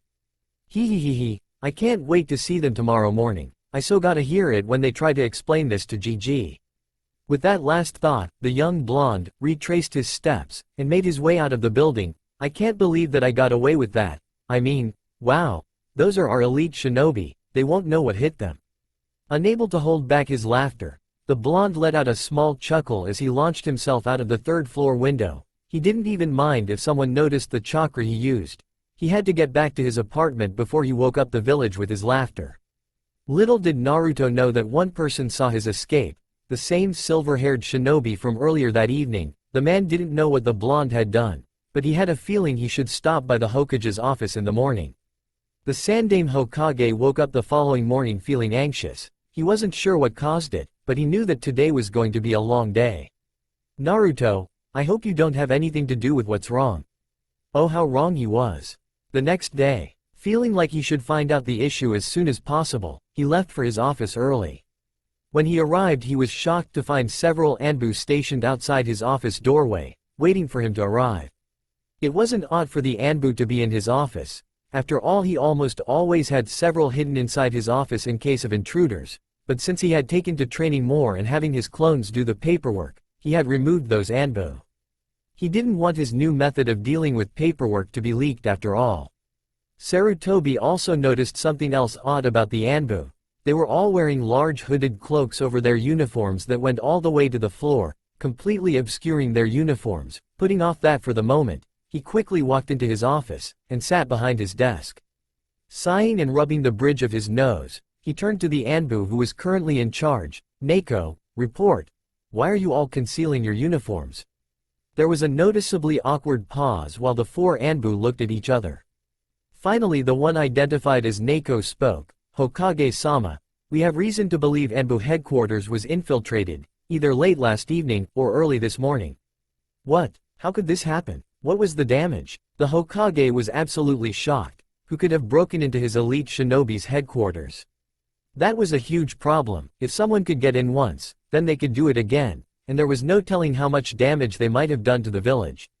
Well, that's the thing, Hokage-sama. You see, nothing was damaged, per se, and nothing seems to be missing either. At this, Neko lowered her masked head. To say the Hokage was relieved was an understatement, but that led to other concerns, such as why the Anbu all looked so embarrassed. If nothing was missing or damaged, Then why were they all here, and what was with their cloaks? I see, Neko. Well, that is good at least. I must ask then, why did you all feel the need to come by, and if nothing is out of place, how do you know that your headquarters were even infiltrated? Well, Hokage-sama, we sensed a chakra signature heading away from headquarters, and then there was the other thing. I see. Could you identify the chakra signature? Possibly, Hokage-sama, but it could take a while. It was only detected for a brief moment. I see, and how brief of a moment is that? 1 second, Hokage-sama. The Hokage was curious now, who could possibly have gotten into the Anbu headquarters, and managed to go completely undetected. It was an issue, but he was still rather curious as to the cloaks, so he decided to change his line of questioning. Well then, Neko, you and your men will just have to continue looking into this issue. Now would you kindly explain why you are all concealing your uniforms? At this all the Anbu tensed, and then what they did surprised the Hokage. After all, it wasn't every day that the village's elite ninja would shuffle around, fiddling with their hands, and look everywhere but at the Hokage. Well, you see, Hokage-sama, there was one thing that was damaged at headquarters. The Hokage could tell that they were stalling and trying to get around his question, so he decided to just circumvent their evasions. Anbu, I order you to remove your cloaks. The Anbu looked towards each other. If it weren't for the fact that their faces were covered, the Sandame would swear that they all looked horrified at the idea, but after receiving another stern glare from the Hokage, they knew that they couldn't stall any longer. The Hokage watched with interest as the Anbu started undoing the fastenings along the cloak. He was slightly surprised when he saw that they were closed all the way from the neck to where they brushed the ground. He grew more and more curious until the Anbu realized that they had no other method for stalling and they all dropped their cloaks. The Hokage looked at his Anbu dumbly for a moment and didn't say anything, and then burst out laughing at the sight before him. Before him stood 4 of his elite shinobi, all wearing matching Anbu uniforms, in a brilliantly bright, kill-me orange. Needless to say, he automatically understood why the Anbu were so embarrassed. After all, there was only one shinobi in all of Konoha that enjoyed that particular color, and he just so happened to be the only person in Konoha who would have the gall to sneak into Anbu headquarters just to dye all their uniforms that color. After taking a moment to calm down, the Hokage turned back to his now obviously humiliated Anbu. Well, I assume that it wasn't just the 4 of you who had their uniforms, damaged? No, Hokage-sama, there was not a single uniform left in headquarters that wasn't damaged. At this point, all 5 people standing in the office heard what sounded like a snort of laughter, and saw a book tumble off the shelf and land on the floor. If this wasn't enough of a confusing occurrence, the fact that the book exploded in a puff of smoke to reveal a certain young blonde who was notoriously famous for his pranks, laughing so hard that he was wheezing and pointing at the Anbu, realizing his cover was blown, and taking advantage of the momentary shock on everyone in the room's face, the blonde made a hand sign, and seemingly puffed out of existence. After a moment of shock and profuse embarrassment on the Anbu's part, the Hokage turned and spoke again. Well, Neko, it would seem that our culprit has revealed himself. If you wouldn't mind, would you please have him retrieved and brought to my office? This seemed to get the Anbu's attention. Each of them was mentally smacking themselves on the back of their heads for not figuring out who it was that had done this, but then they quickly came to realize a horrifying fact. Hokage-sama, would it be possible for us to head out in standard issue Chunin and Jonin attire, as opposed to this? Neko asked this hopefully. If it was required, they would even all pay for the temporary uniforms, but anything was better than what they were wearing. Sadly, and to their horror, they would not get off that easily. I think not, Neko. Perhaps you can think of this as an exercise in stealth. After all, if a genin fresh out of the academy managed to infiltrate your headquarters in such an outfit, surely you can all operate for a day or 2 in orange as well? The Hokage was internally laughing his head off at the way the Anbu all slumped their shoulders at that, and also, pass that along to all other Anbu, that they are not permitted to attempt to camouflage their outfits. The Anbu looked terribly defeated as they walked out of the Hokage's office, and began passing out the Hokage's orders. Needless to say, the Anbu heeded the Hokage's word in regard to treating their outfits as part of a stealth exercise, because only 2 Anbu were spotted by anyone that day. Flashback end. Naruto would always remember that as his greatest prank ever. It would live in the memories of the Anbu for generations to come, and he couldn't help but be proud of how he had managed to pull it off. Another thing he had been proud of was how he had managed to evade the Anbu. They had been trying to catch him for several days. He had actually managed to break his own personal record on Anbu evasion. His old record had been something like 6 hours, this time it took the Anbu nearly 4 days to find him. However, even looking back at the memory of his most well-executed prank could not suppress the sadness and hurt he felt that was caused by his recent discovery. 2 days ago, Naruto had been in the library reading up on the history of other shinobi villages, and he decided he would read up a bit on Uzumaki. He was initially shocked on how little information he could find on it. It was almost as if someone, or several people had made it their mission to rid the library of all the information on Uzumaki that they could. Being who he was, this only further pushed the blonde to find the information, and after hours of searching, and through liberal use of the Henge no Jutsu to gain access to the restricted sections of the shinobi library, he found 2 books, one on the alliance of Konoha and Uzu, and the other being a very old book about the history of Uzumaki. Nothing he had expected could have prepared him for what he found in those books. It took him till the second line of the first of the 2 books to find a name that he didn't expect to find. He found the history of the Uzumaki clan. If it hadn't been for how much he'd been training and learning over the past few months, he would have ran to confront the Hokage about what he was learning right then and there, but as he couldn't do anything but read and weep at the tragic stories. Uzumaki was a relatively small shinobi village, located to the west of the Land of Fire, in the island nation of Uzu no Kuni. Uzumaki was founded by the Uzumaki clan a decade before Konohagakure, and was remarkably wealthy. From what he read, he learned that they had earned their wealth through the mineral-rich islands of Uzu, which had an abundance of precious metals, as well as rather large gemstone deposits. The Uzumaki were renowned for their unmatched skill in fuinjutsu, as well as their remarkable vitality as well as their longevity. It wasn't unheard of for an Uzumaki to live well into their 100s. He was confused as to how he should feel about what had happened to his clan. They had been destroyed, almost entirely during the Second Shinobi War, when the armies of Kirigakure, Iwagakure and Kumogakure as well as some of the smaller villages, all joined forces to attack Uzu. He read about the last stand of his people, and how even though they were hopelessly outnumbered, his clan stood their ground so they could ensure that the civilians were able to escape from the slaughter. Uzumaki had a shinobi force numbering around 2,000 in total, and the combined armies numbered were over 40,000, and still his family and his people stood their ground. They held the island hoping for help from either Konoha or Suna, but after 3 weeks of siege, and their numbers shinobi force taking casualties, the last of the Uzu shinobi gathered together, and managed to use a forbidden seal of their design at the cost of their own lives to seal the souls of all the attacking forces on Uzu. He had spent the last 2 days training himself harder than ever with the knowledge that he could be the last of his clan, and as such he had to make sure that his ancestors would be proud of him. Naruto had always wondered about his past, and about who his parents were, but he had never bothered looking through the shinobi records for information on them. He was an orphan, and for all he knew Uzumaki might have just been a name randomly given to him, but after reading all he had on clan laws, he knew it was a punishable offense to take a clan name if you were either born into the clan or adopted into it. And seeing that he wasn't adopted, it meant at least one of his parents was an Uzumaki. Naruto had made a point of ignoring the shinobi records for the past 2 days in fear of what he might find. He had always wanted to know who his parents were, but now that he knew that he might be able to find who they were, he was worried about what they would think of him.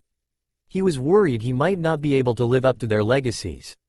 The next morning, Naruto awoke from dreams of his clan's last stand. He looked up at his jacket hanging in his closet, and stared at the spiral he had always worn on his sleeve. He couldn't quite remember when he got it, but he knew it had been on one of his birthdays. He couldn't help but be upset with the village for wearing his clan's symbol, and so easily forget all his clan had stood for. The spiral that was on the back of all Konoha flak jackets was the symbol of the Uzumaki clan. When Konoha had been founded, the head of the Uzumaki clan had allowed the village to wear their symbol as a sign of trust and friendship between their villages. Sighing at the forgotten memory of his clan, Naruto slowly went about his morning routine. I can't keep putting it off anymore. I need to know who they were. As Naruto left his house, he began making his way towards the library. He would have stopped by the Hokage's office earlier, but he couldn't help but feel betrayed that his surrogate grandfather never told him about his clan. He decided that if he couldn't find his parents in the shinobi record, he'd talk to the Hokage, but he decided that he couldn't have just some clone looking for his family. He decided that he needed to find out for himself.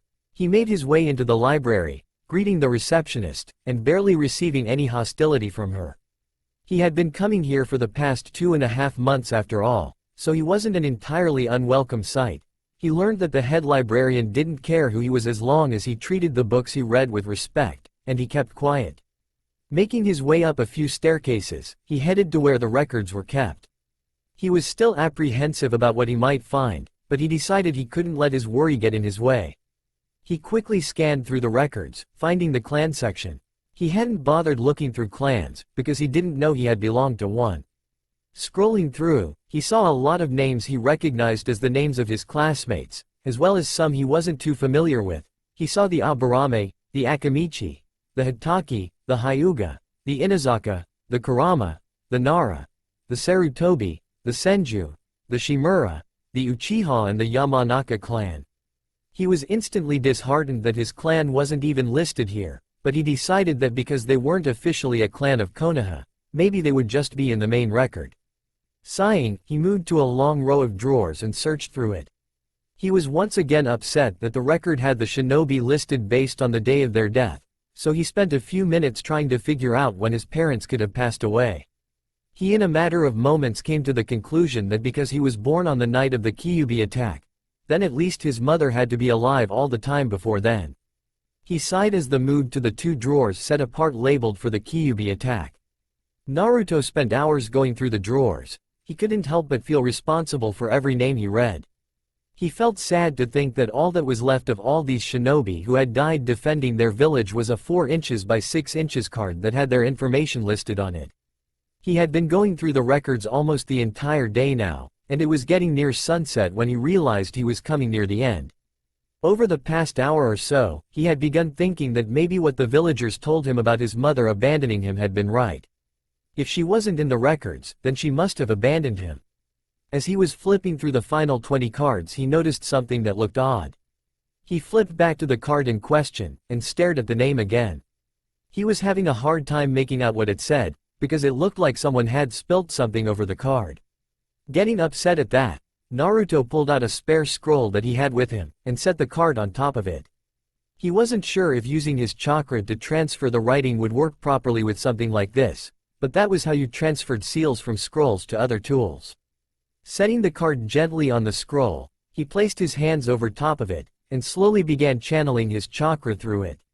He knew the theory behind moving seals, even though he hadn't actually practiced it much yet, but because it wasn't a seal, he channeled his chakras slowly, in hopes of just picking up the writing that was there before the stain. After several minutes of channeling his chakra, Naruto slowly removed the card and read what it said. Name: Uzumaki, Kushina. aka, the Bloody Habanero, the Red Death. Rank: Jonin. Specialty: Fuinjutsu, Kenjutsu. Note: at time of death, was off duty due to pregnancy. In the Hokage Tower. Several hours later, across the village the Hokage was sitting his office.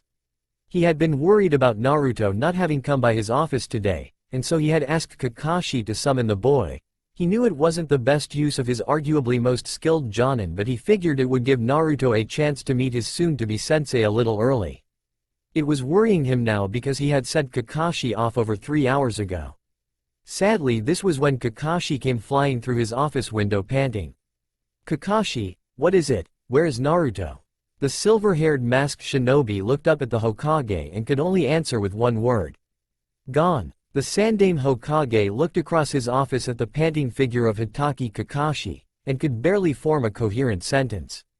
He had been waiting for several hours for Kakashi to return with Naruto, and had come up with several explanations as to why they were taking a while, but he had never imagined it was because of something like this. His only hope was that he had misheard the masked shinobi standing in front of him.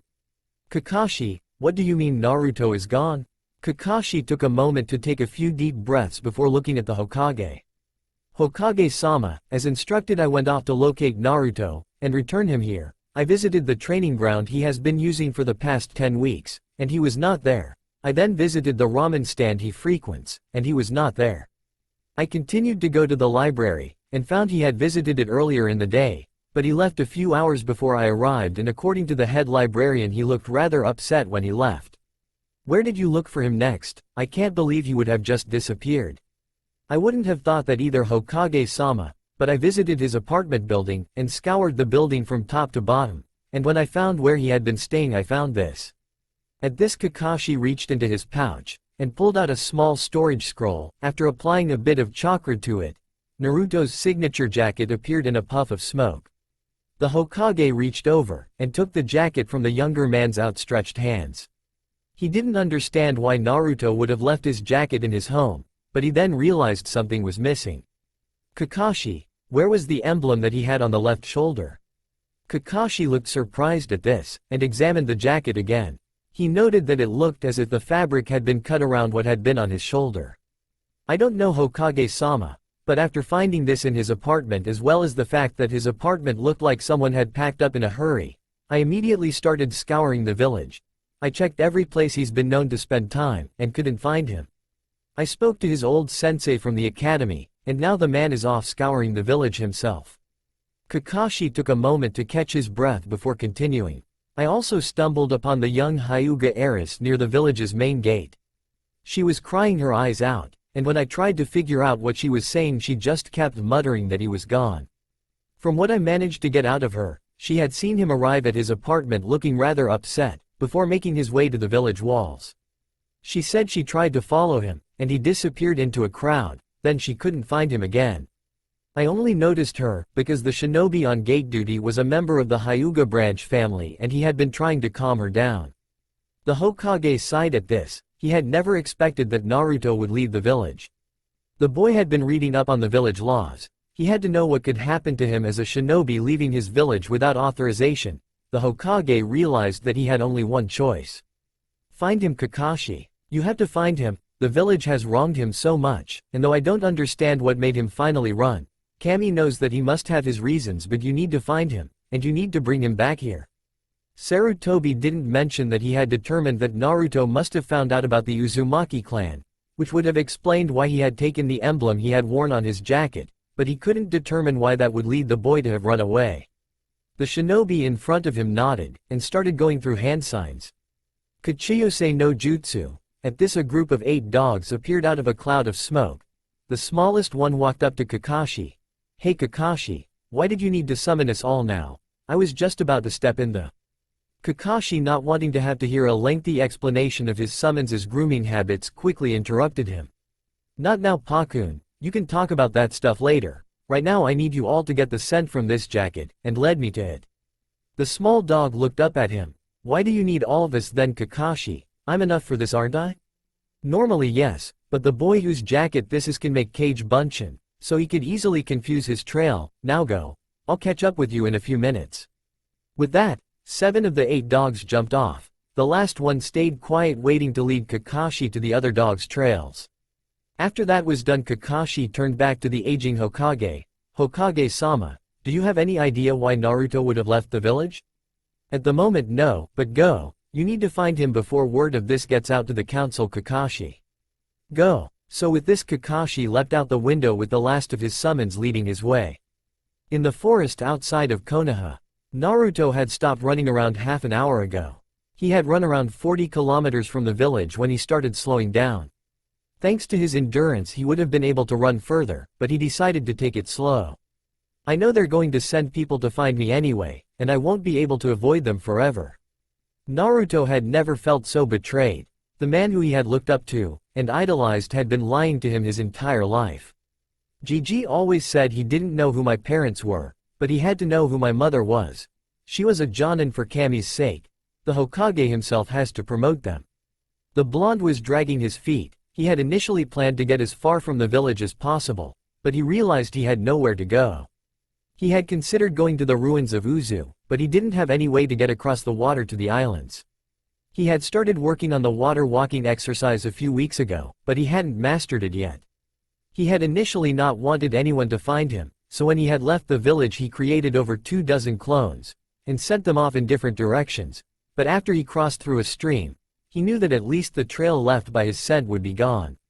So at that point he had dispelled them. He knew a few of his clones had also crossed streams and rivers, so it wouldn't be easy for anyone to trace him, but he still wasn't sure what he was going to do. So the blonde walked. He tried to come up with some reason why the man who he had viewed as his surrogate grandfather would have lied to him about his parents. Would it have been that bad for him to even know one of their names? Why would the village have basically gotten rid of the history of his clan? None of it made sense, and with how he was feeling at the moment, he really didn't feel like giving anyone a chance to explain. His mother had to have had friends, and unless everyone who had ever known her had hated her, it didn't make sense that the entire village would view him as a demon. He was also upset that he really didn't know anything about her, aside from her name. He was really glad he had started learning fuinjutsu, seeing as it was his clan's speciality, but he was really upset that he didn't have anyone from his family to teach him. He didn't even have any family scrolls. He decided that at one point he was going to need to visit the daimyo of the Land of Fire, because he figured if anyone would have a family tree of what was apparently the royal clan of an allied country, it would be another royal family. The problem was that he knew there was no way for him to actually be able to meet with him. After all, he was just a genin, and more than that, he was a genin who had ran from his village. For all he knew, the daimyo might think that he was a demon himself. So he kept on walking. He had left his jacket behind because it would only make him easier to spot in the forest. He was currently just wearing his jumpsuit pants, a black t-shirt, and his shinobi sandals, along with his weights. He had also stuck a few sealing scrolls in his pockets, and was carrying some spare sets of clothes, and some food in them. He kept on walking till and noticed how dark it was getting. He figured that even if he wanted to go farther today, he shouldn't travel at night, because he didn't want to run into any bandits. He figured he'd be able to handle them, but he still didn't want to risk it. So he kept walking till he found a huge tree, that seemed to have been hollowed out. From the looks of it, it might have once been an old outpost from back during the time of the clan wars, but he figured it would easily be better than sleeping out in the open. I can't believe how the village could turn their back on my clan like that. Hell, the Uzumaki helped fund the construction of the village, and they even supplied the village with chakra-rich metals in the beginning. Now the villagers just use the resources from my family's home, and treat it like it belongs to them. Muttering to himself, he searched through the hollowed-out tree. He unsealed his sleeping bag from one of his scrolls and lay down. He was about to go to sleep when he noticed that he hadn't increased his weights that week. He remembered that the Hokage had warned him against upping his weights himself, because they responded to how much chakra he put into them, but he decided that he wasn't planning on talking to the old man for a while, so he figured he'd just do it himself. He didn't want to overdo it though, so he tried pumping as little chakra as he could into them. He was fortunate in the sense that all his limbs were already against the ground, which resulted in his not knowing exactly how much weight he had added. He slowly drifted off into a deep sleep, feeling angry and betrayed by the one person who he had thought he could always trust. Somewhere else in the forest surrounding Konoha, Hitaki Kakashi was getting worried. He had been running for several hours now, and had yet to find Naruto. As he had feared, Naruto had left dozens of trails leading away from the village. He had followed one with one of his dogs for almost 30 kilometers, when it suddenly disappeared. He was disgruntled at this, but he knew he wasn't known for his luck though, so he hadn't really expected anything different. He sadly didn't have any choice but head towards the next trail. Thankfully for him though, he did have his summons, who were also scouring the trails. He searched far into the night, not stopping, and not slowing. He was getting exhausted. He was still faced with several problems though. It was getting close to sunrise by the time he had narrowed down his search. There were a total of 5 paths that hadn't completely and inexplicably disappeared. The problem was that each of these trails died off because Naruto or his clones passed through a source of water, thus ending their trail. Which made it far more difficult to track, because it meant they would have to rely on visual signs, and seeing as the one they were searching for was a ninja, using clones that may or may not have disappeared made this a terribly unfavorable gamble. Minato-sensei, Kushina-san, I'm sorry, I should have been there for your son more. I should have helped him, and now it might be too late. Kakashi quickly reached into his pouch and grabbed a soldier pill. He couldn't risk running short of chakra, and he would be using more than was safe with what he was going to do next. Kage Bunshin no Jutsu. 4 clones appeared next to Kakashi, and they each set off down one of in the direction of the blonde's trails. He just hoped he found the boy soon. The next morning with Naruto. Naruto woke up slowly. He had had a dream where he was walking down what had appeared to be a sewer. He was feeling a bit chilly and subconsciously reached for his jacket. Damn, I forgot. I left my jacket back in the village. Darn, whatever, it was the Hokage got it for me anyways, I don't need it. Naruto couldn't help but get angry at the thought of the man who he had viewed as his surrogate grandfather. He figured that there would be people out after him by this point. After all, Konoha can't lose its only demon.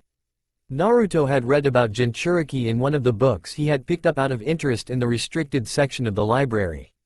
He had learned that he wasn't the only one to ever have had some demon or other sealed inside of him. He was rather upset when he read that most of the time Jinchuriki were just treated as weapons, but then again, he figured at least if he had been treated like that he could have had someone to teach him properly. Naruto sat up, and quickly discovered that he couldn't lift his arms. What the heck? Why can't I? Damn it. How much did I increase my weights by? This sucks. Naruto spent the next half hour working on lifting his arms. It took him a while, but he eventually remembered one of the lessons he had read about in his chakra control book about channeling chakra through his limbs to strengthen them. It took him a while to get the levels down, but he finally managed to stand up. Even after using chakra, I can still feel how heavy they are. I'm not going to be moving fast. He figured it wouldn't matter much, because he would probably end up being caught within a day, but he was a bit upset that he wasn't going to be able to make it more difficult for whoever the Hokage had sent after him. He spent the next hour or so stretching and getting his mobility back. It was difficult, but he was able to move normally by this point. Sadly, he suddenly heard what sounded like a group of people talking. He moved towards the opening in the tree and peered outside. As soon as his eyes became accustomed to the light, he became worried by what he saw. Outside of the tree, and heading directly towards where he was hiding, were a group of 6 men. The men weren't shinobi though, and they definitely weren't from Konoha. He was debating being pleased that the shinobi hadn't found him yet. Sadly, that was when one of the men in the group spotted him. "Hey you, what do you think you're doing in our hideout?" As soon as the man spoke, his companions became aware of Naruto and started drawing their weapons. "What the hell, why'd I have the worst luck? Are you kidding me, Kami? What did I ever do to you?" Sadly for the blonde, the bandits took his silence as reason to start advancing on him. They weren't moving quickly, but they had begun to spread out, so that he couldn't get away. "Sorry kid, but we can't have you telling anyone else where we have been hiding out. It's the end of the line for you." The men were developing sadistic smiles as they saw the blonde freeze up. They weren't the sort of people who cared who they hurt. As far as they cared, the boy just happened to have bad enough luck to run into them. Back with Naruto though, he was shocked. He was frozen. He saw them coming towards him, and talking about killing him. It was like he wasn't anything more than a piece of junk. He tried to move, but he couldn't. They just kept getting closer and closer. In his mind, Naruto was running through all the times he had been attacked. He had nearly been killed a few times, but someone had always shown up at the end and saved him.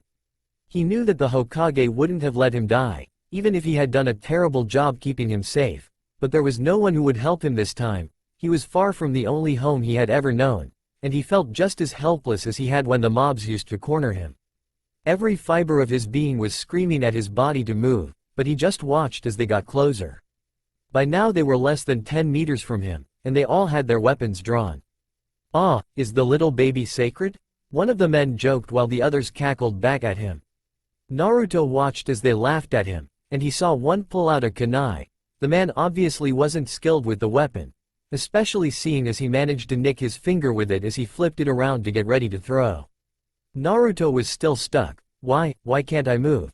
I don't want to die here. I just found out about my clan. I have to revive my clan. I can't disappoint them. I won't let the world forget my clan." All of a sudden Naruto felt like he was in control of himself. He saw the man throw the kunai at him, but he wasn't worried. He quickly rolled to the side and at the same moment shot out one of his arms, and caught the kunai out of the air. He saw the shock on the men's faces at his reaction. Naruto slowly stood back up, and looked at the men. It was like time was frozen, and no one moved. Finally the man who seemed to be in charge of the gang shook himself. "What are you all waiting for? Get the brat." At this the group of men all charged at Naruto. He saw the first one swipe at him, and he dodged around to the side. He saw another blade coming down at him, and he used the kunai to block it. Naruto then quickly flipped over one of the bandits, and slashed at his neck with the kunai. He wasn't paying attention to exactly what he was doing, he was just letting his instinct take control. He dodged under another slash, and lunged forward, planting his borrowed kunai into the man's stomach. Seeing another man rush at him, he dived over the falling man's back, and rolled under another of the bandit's legs. He quickly slashed out, severing the tendons in the man's legs, before spinning around and planting the kunai in the side of the man's neck. He had hit the man with so much force that the kunai slipped out of his grip. Seeing the three men who were still standing look at him with rage in their eyes, he jumped backwards, towards the other two fallen men, and grabbed their swords. Once again the man who was in charge seemed to be shouting something, but Naruto wasn't able to hear it. The blood was pounding in his ears, drowning out all sound. The men charged again. Not being particularly skilled in kenjutsu, Naruto did his best to block all the slashes made at him. Sadly, he couldn't block them all, and he started gaining cuts and tears in his clothing. Gritting his teeth to block out the pain, Naruto jumped away from the men, and hurled the two swords at the men. Two of them easily dodged the makeshift attack, but one was not as lucky, as the sword managed to embed itself deep into his chest. With a burst of speed, Naruto rushed at the last two men. He was doing his best to dodge their swings and slashes, and after working his way inside their defenses, he started lashing out at the men with his fists. He managed to make good contact with one of the men's elbow, and seemed to shatter it. Moving quickly, he grabbed the kama from the man's hands, and slashed at his neck. Jumping away again, Naruto stood across from the man who had first told the men to kill him. He saw the man look shocked and enraged. He looked like he was yelling something, but he then charged at Naruto. Naruto waited as the man got closer. Before he finally lunged, he launched himself towards the man, and slammed right into his chest. The bandit, not being able to stand up against the chakra reinforced action, was forced off his feet into one of the nearby trees. Naruto dropped the kama when he flew towards the man. Seeing man approach him again, Naruto jumped into his guard again, and dealt a devastating fist to the man's throat. Jumping back, Naruto stared at the man, as he saw he start to cough up blood as he fell forward onto his knees. It was at this moment that Naruto came down from his adrenaline-fueled high, and looked around him. He was standing in the center of a ring of his would-be attackers. He watched as the last man kneeling before him, coughing up blood. He watched the man slowly fall forward face first into the ground. Naruto finally looked down at himself. He saw that his feet were covered in blood, his pants had cuts and tears all over them, and were no longer orange because of all the blood that had gotten on them. His shirt was still black, but it was sticking to his chest in places where blood had seeped through it. Naruto was in a state of disbelief looking at himself. He wasn't sure what to think until he looked at his hands, and the last thing he saw was red, before he felt himself sinking to his knees and sobbing as he lost sight of the world around him. Not too far away, Kakashi had been running all night, and all morning. He had been getting more and more worried as his clones had begun to dispel. He was getting worried that he wasn't going to be able to find the boy. He only had one clone left out searching, and he wasn't finding any signs of where the boy could have gone to. Most of his summons had returned to their realm some time ago, due to tiredness, and so now he only had Pakun, who was still with him. Suddenly he got hit with the memories from his last clone. He nearly missed catching himself on the next branch when he received the memories. The clone had been following a decent path for a time after the water. When the path seemed to disappear, it had stumbled across multiple paths, and made to follow one of them. After following one of the paths to what appeared to be a cave that was being used as a storage space for what his clone suspected was bandits, it had begun making its way back to where the paths diverged. It had been a few minutes away from its destination when it heard a blood-curdling scream, and messed up its landing and ended up smashing into a tree, dispelling itself. As soon as he sorted through the memories, he shot off in the direction his clone had been heading. He knew he would take at least an hour to get there, but if by chance Naruto was around there, he had to find the boy. Come on Pakun, we've got to hurry. Back with Naruto. I killed them all. Naruto wasn't sure what to do. The last thing he remembered, he had been covered in blood, the blood of the men who had attacked him. And now he was somehow in what looked like a sewer. He was an emotional wreck. He had been crying his eyes out for what felt like hours, sitting in the darkness of the sewers. He wiped his eyes again, and looked around. It looked just like tunnels as far as the eye could see. There was water on the floor, and it was dark. He slowly started walking down the tunnel he was currently inside. He walked for what felt like an hour until he saw what looked like a dim reddish light in the distance. Whatever this place is, it needs some better lighting. Naruto continued making his way towards the light. As he got closer he started feeling more and more anxious. He was getting worried about what was causing the reddish glow. Even if he was worried, his curiosity drove him to keep heading towards it, and he soon stumbled into what looked like a massive room. He looked around the room, and what he saw shocked him. At the far side of the room, massive bars rose out of the floor, and up into the ceiling, forming a gigantic gate. He slowly approached the gate, ignoring the ominous feeling he was getting from the other side, and examined the gate more closely. That is when he saw at the joining of the two sides of the gate, a slip of paper with the kanji for seal in the center. Oh shit, this can't be what I think it is. Naruto's mind jumped, connecting the seal and the ominous feeling to the demon he had sealed inside himself, but before he could even open his mouth he was interrupted by a dark voice filled with malice. I am exactly what you're thinking, you puny little fleshbag. Naruto jumped at the voice, as a giant figure came into view from the other side of the gate. Naruto looked up as the figure seemed to almost reach the roof of the chamber. As it stood, he could hardly make out the entire creature, but he saw the dark reddish-orange figure. It was massive. The demon looked down at him. Naruto instantly felt afraid, looking into the giant monster's red slitted eyes. They seemed to be the cause of the reddish glow. He was about to back away when he remembered his revelation about his clan, so he managed to keep himself from falling backwards. I'm surprised, fleshbag. You have more guts than I thought you would. I know you know what I am though. Naruto took a moment to fully take control of himself again. His sense of self-preservation was telling him to run, but his brain was arguing back, saying he couldn't be weak when it comes to a burden he was given to bear. A burden, am I, fleshbag? You've got some nerve calling me that. Come inside my cage so I can devour you, you worthless sack of meat. Naruto was slightly shocked at the revelation that the fox could apparently hear his thoughts, but quickly shook his head at that. Yeah, well, at least I didn't get myself sealed into a baby for almost 13 years. Naruto knew it probably wasn't a good idea to torment a demon, but he couldn't help it. It was obviously his prankster side coming out. Arg, curse you Yondaime, and this stupid brat you stuck me in. I'll rip your soul out and feast on it. Naruto felt both scared and amused as he saw the fox smash itself against the bars. He was worried that the fox could break free for a moment, until he thought about how fuinjutsu worked, and then realized that the fox was just pissed, and he couldn't help but chuckle as he saw how worked up he could make the demon.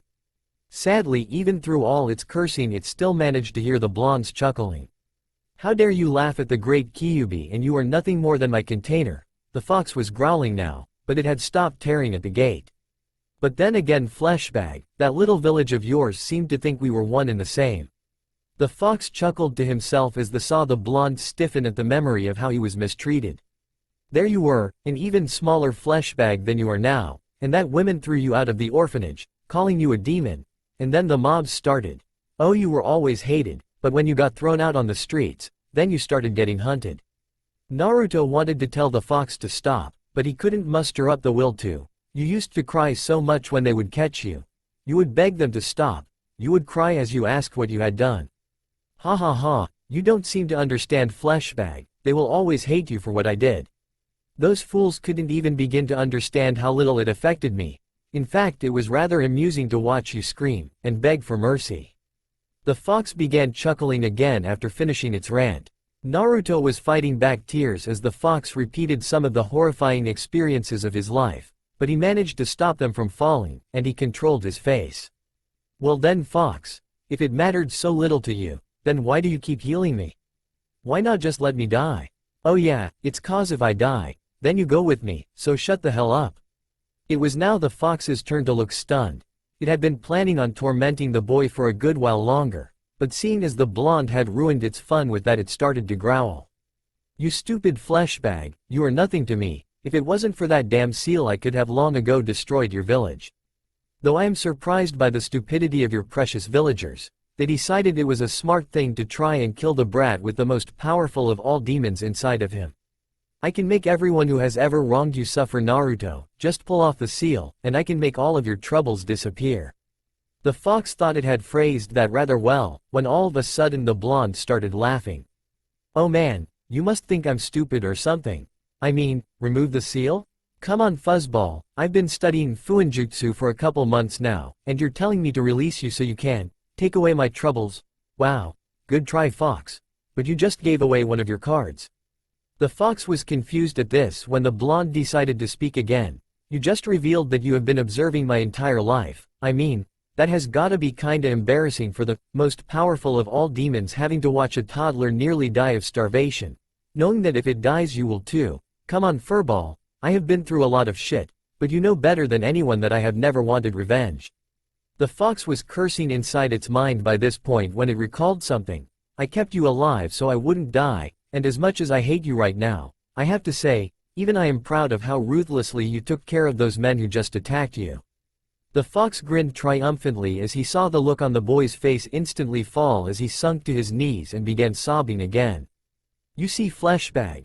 You're more like me than you want to admit. You didn't even notice you had killed all those men until you met eyes with the last of them. They were beneath us, and you proved your dominance, but if you use my power, it will be so much easier to show the rest of the world their place too. The fox was rather pleased with how it had managed to completely turn the conversation back in its favor as it began pushing its chakra out towards the blonde. With my power we can take our rightful place in this world.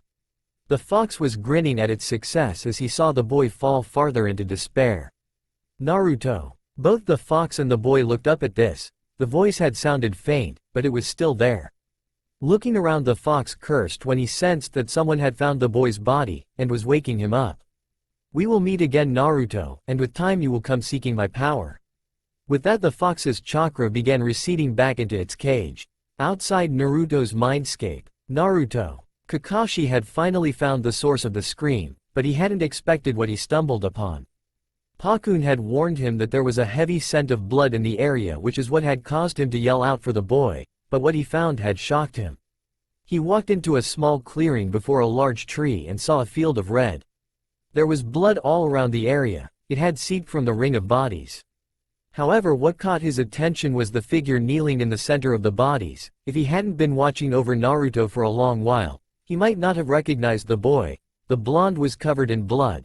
Kakashi's mind jumped to the worst conclusion as he hurried and kneeled next to the boy. Please be alright Naruto. I have failed you so many times already. Please let me not have been too late again. Kakashi reached to the boy's neck and felt for a pulse. He waited a moment before he found it. He found that Naruto's pulse was strong, and he gently shook the boy's shoulders. Kakashi had to wait a moment before he got any sign of movement, but he hadn't expected the first thing to happen would be for the boy to take a shaky breath, collapse on himself and start sobbing. That's all for now. If you enjoy then please like, share and do comments.